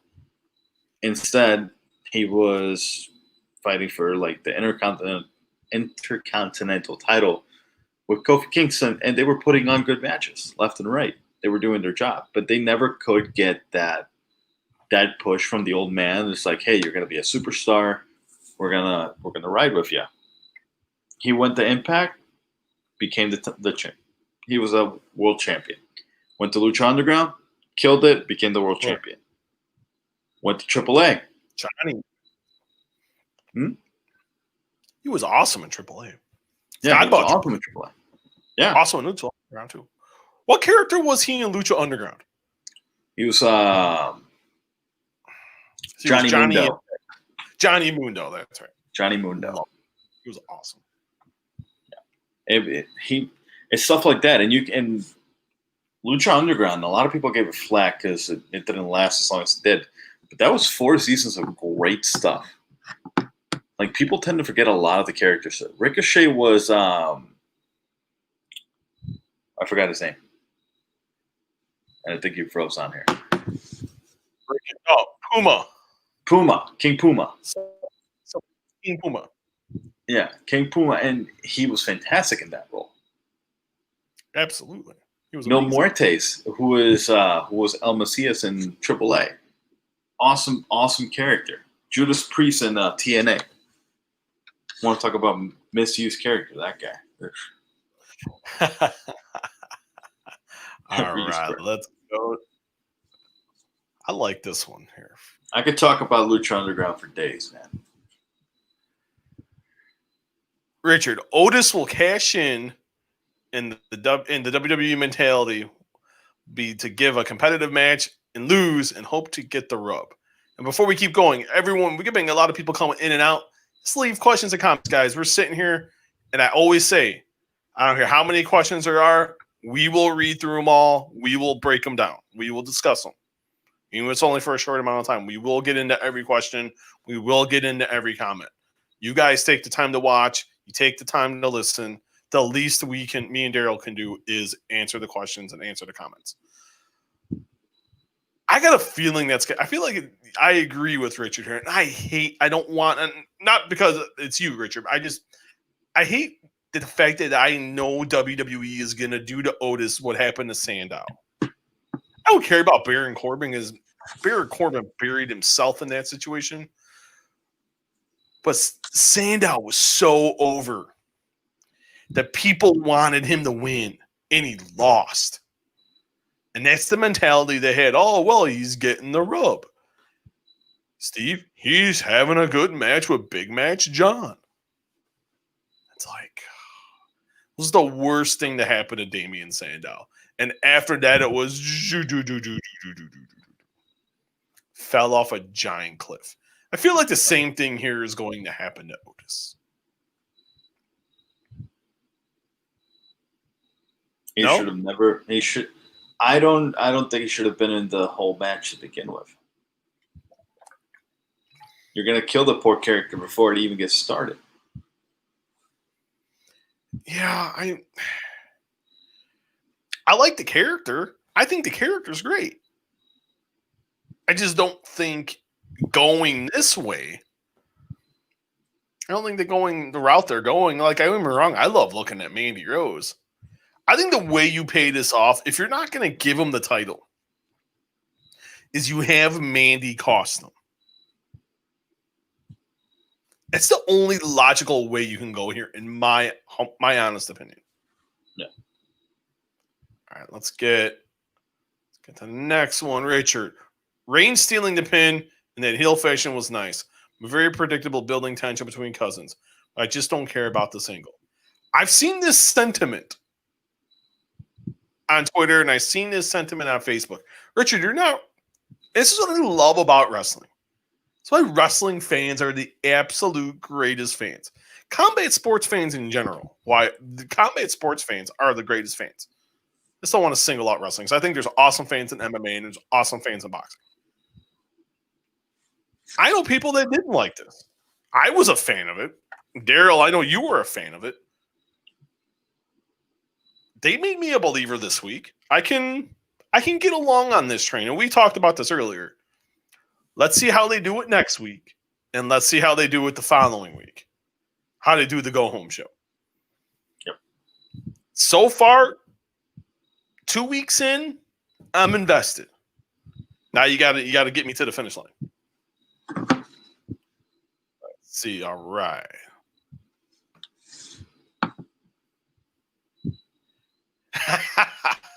I knew this. I've been getting emails about this all day in DMs. Okay, Richard, what do you think of Canelo suing Golden Boy and DAZN for breach of contract? Maybe you can't comment, Steve, with your affiliation with DAZN. Okay, before we get into the comment and the question, I've been getting inundated with emails, DMs on Twitter, IMs on Facebook, and text messages about this situation. I will say I can't comment too much, just because it is my employer getting sued. We haven't been given an edict per se of not talking about it. But I'm going to keep my comments restricted. They haven't told us anything in terms of you can't say anything. It's more of my personal choice. It's the one thing I do love about DAZN is the fact that They don't really put a filter on us, which is for better or for worse, but they trust us because we're professionals. Yep. And I think it's a really bad situation. And the reason I say it's a bad situation is just because the biggest star in the sport right now, tomorrow is September 12th, and the biggest star in the sport is not fighting. That sucks. And it's Canelo's weekend. Just like Cinco de Mayo weekend. Canelo's weekend. This weekend is, Daryl's Mexican Independence weekend. It means a lot to me because I'm Hispanic. I'm Mexican. The weekend means a lot to me. We celebrated the day. We celebrated with dinner. We had an awesome freaking Mexican dinner today. And it was, me and my wife loved it. And and you're Hispanic, it sucks. You're Puerto Rican. You get it. You know how big the weekend is for boxing. And that's how much I'll say about it. It sucks that Canelo's not fighting. The situation is, we've all read it. And I feel like everything will work out. Everything will work out the way it's supposed to work out. And we see Canelo fight by the end of the year, which I still think he will. The plan was always September, December. Okay, he's not going to fight in September. I feel confident he's going to fight in December. I think he'll face Callum Smith. That's me not knowing anything. I know an offer is on the table for that fight to happen. That's been widely reported. I'm not breaking no new ground there. But I will say, I hope he fights. I think he will fight. I think he will fight on DAZN. And I think he will fight Callum Smith. And we will find out who the best super middleweight in the world is. So and I'll say this, and if you want to comment after this, that's perfectly fine. But for all the fans out there, and I've seen all the, and I told this to you off air, I've seen all the comments. I've seen them all. I've read every email I've received. I've received a lot of DMs, a lot of IMs. Oh, DAZN's failing. They're going to fall flat on their face. It's the end of DAZN. Subscribers are dwindling. I just want people to remember. Since the pandemic, and this is not defending, this is stating pure fact. DAZN has aired two of the best fights since the pandemic has come back. The two best fights with Katie Taylor and Delphine Persoon, and Dillian White and Alexander Povetkin. Devin Haney will fight this year in a big fight. Povetkin White 2 is going to happen this year. The biggest global attraction in boxing is fighting on DAZN in December. Ryan Garcia, quite arguably, could be the next Canelo Alvarez. The next Oscar De La Hoya is fighting Luke Campbell November the 14th. Yeah, you get Canelo. Golovkin's going to fight looking like November, December. Man, I don't think that's really I don't think that's a bad schedule, Daryl. You get Canelo fighting in December. That's not bad. So, and this isn't defending. This is just stating facts for everything that's out there. And this isn't being an apologist because who signs my paychecks. I will say when my employer is acting out of line. I don't know all the details. I'm not going to tell you all the details. If I know some, and that's a private conversation, and a conversation I'm not going to have. But I will say, just for everyone that says they're failing, look at the schedule. Look at the fights that are going to be made. You're going to zones. I'm just letting you guys know. Boxings, you're going to be roaring. Look at the latter half of the year. October, November, December. Especially November, December. It's going to be a stacked rest of the year. And I will leave it at that. If you got any comments on it, be my guest. But that is I'm not going to sit here and get into the lawsuit or nothing like that, but just those are my thoughts and my comments. Yeah, for the people that think that DAZN is in trouble, I mean, your other option is you can go pay $75 to watch the Charlo Brothers next week or in September 26th. I will say that absolutely. You want to pay $74.99 for fights that don't make sense with 4 headliners, or you can pay $19.99 a month or $100 a year, and you'll see Ryan Garcia, Devin Haney, Anthony Joshua, White Povetkin 2, an undisputed women's welterweight title fight, and you'll see Gennady Golovkin, and possibly Canelo Alvarez. Let's see, the two biggest attractions in boxing, possibly the future of boxing in Ryan Garcia, another guy that can be the future of boxing in Devin Haney, a thrilling rematch with Povetkin and White. Man, I think Top Rank, Showtime Showtime, ESPN, and PBC would be dying to have that schedule for the rest of the year. But that's just. Don't forget about one of the top heavyweights in Anthony Joshua as well. Oh my God! Wow, man, he fights on DAZN. I'm kidding. It was a joke. Just trying to put some humor into the. All right, let's go into Richard. The Charlo Brothers are not top marking names like Tyson Fury to demand that type of money. You ain't not gonna get a disagreement from me on that one. Nope. All right, we'll end with this. Angela Hill's a hard worker, not the best fighter, but you can't teach heart, and Hill keeps getting better and fighting a murderer's row of contenders. Look at who Angela, and I got Angela Hill's lineup here. Just her, dude, fucking Claudia DeGale. She keeps fighting. Nina Ansaroff was a top contender. Ronda Marcos, always a tough out. Courtney Casey, tough out. Hannah Cyphers, tough out. Claudia Gadelha, former title challenger at 115 pounds. Angela Hill, and that's the one thing about fighting that people don't understand. What you lack in skill, you can make up in heart. And Daryl, you've seen that a lot in boxing. We see it a lot in MMA. We see it in boxing and MMA on a weekly basis, a fight card basis, more or less. I love Angela Hill. Angela Hill's always been one of my favorites, and now she's finally getting.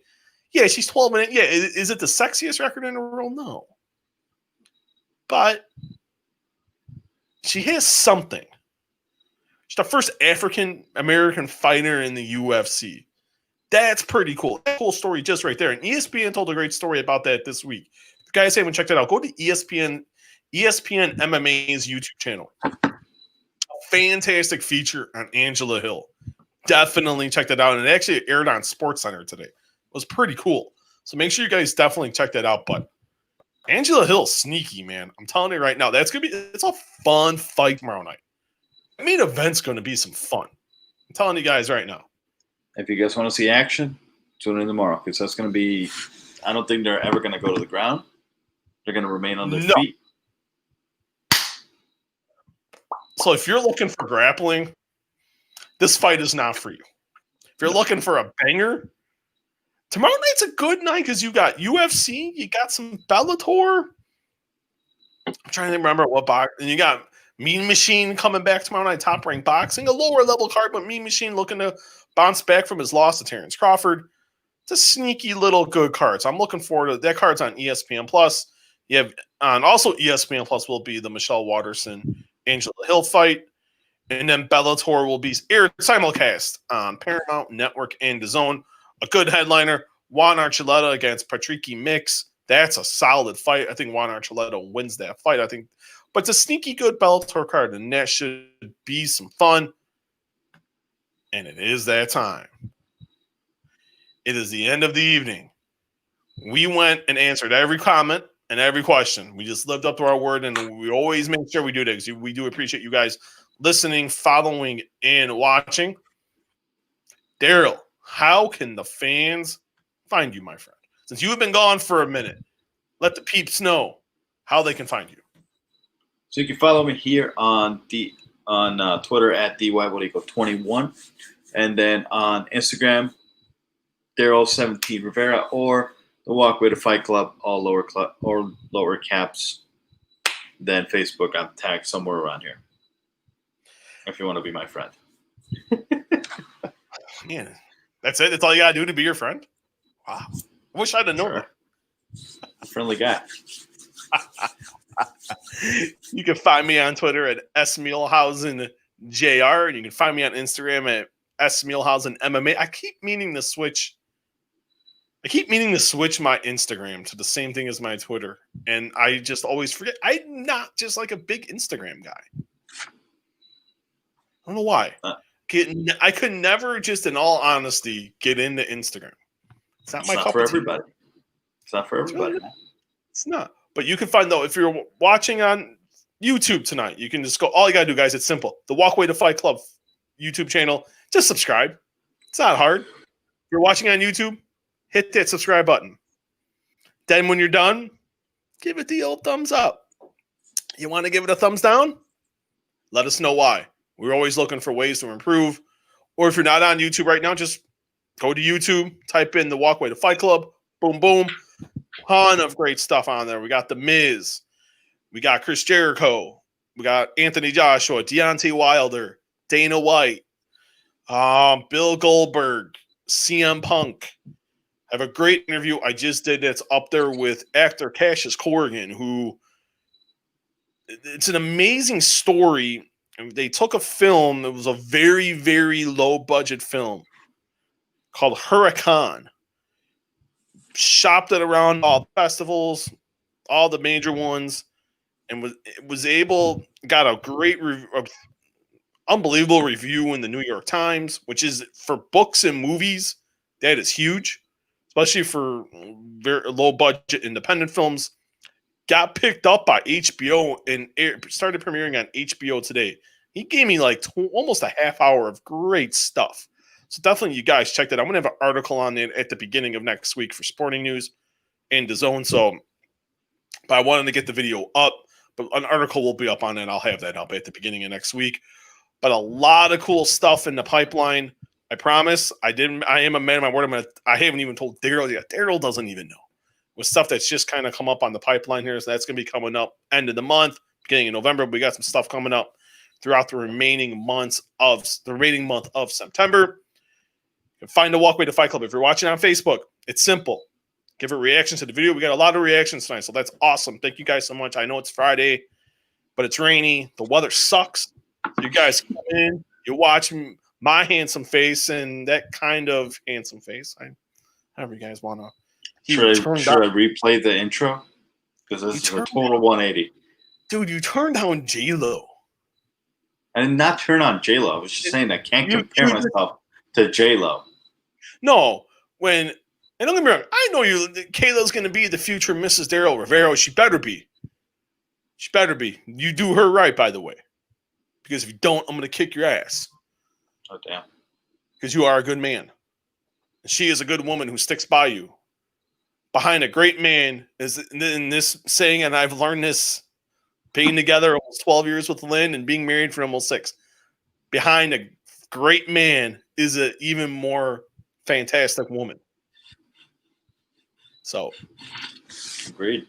So Kayla gets mad at me. You tell her what I said at the end of the podcast. But what I said at the beginning. But man, there's only one J-Lo.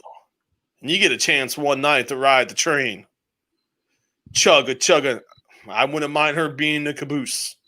That's all I'm going to say about that. But watch on Facebook. It's simple. Leave your reaction to the video. Like it. Like the Facebook page. Follow the Facebook page.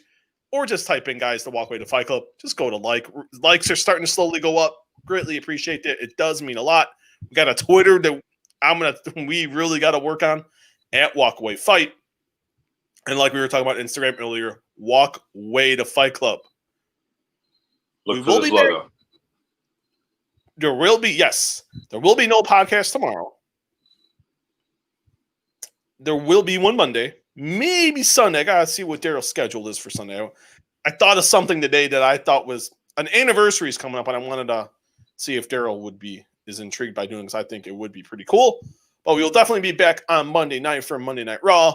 Same schedule. No Tuesday podcast this week because NXT and AEW will be on Wednesday. So we'll definitely be on Monday, Wednesday, next Friday. We're going over SmackDown and do a special Saturday podcast of the UFC show headlined by Tyron Woodley and Colby Covington. That is going to be a fantastic showdown.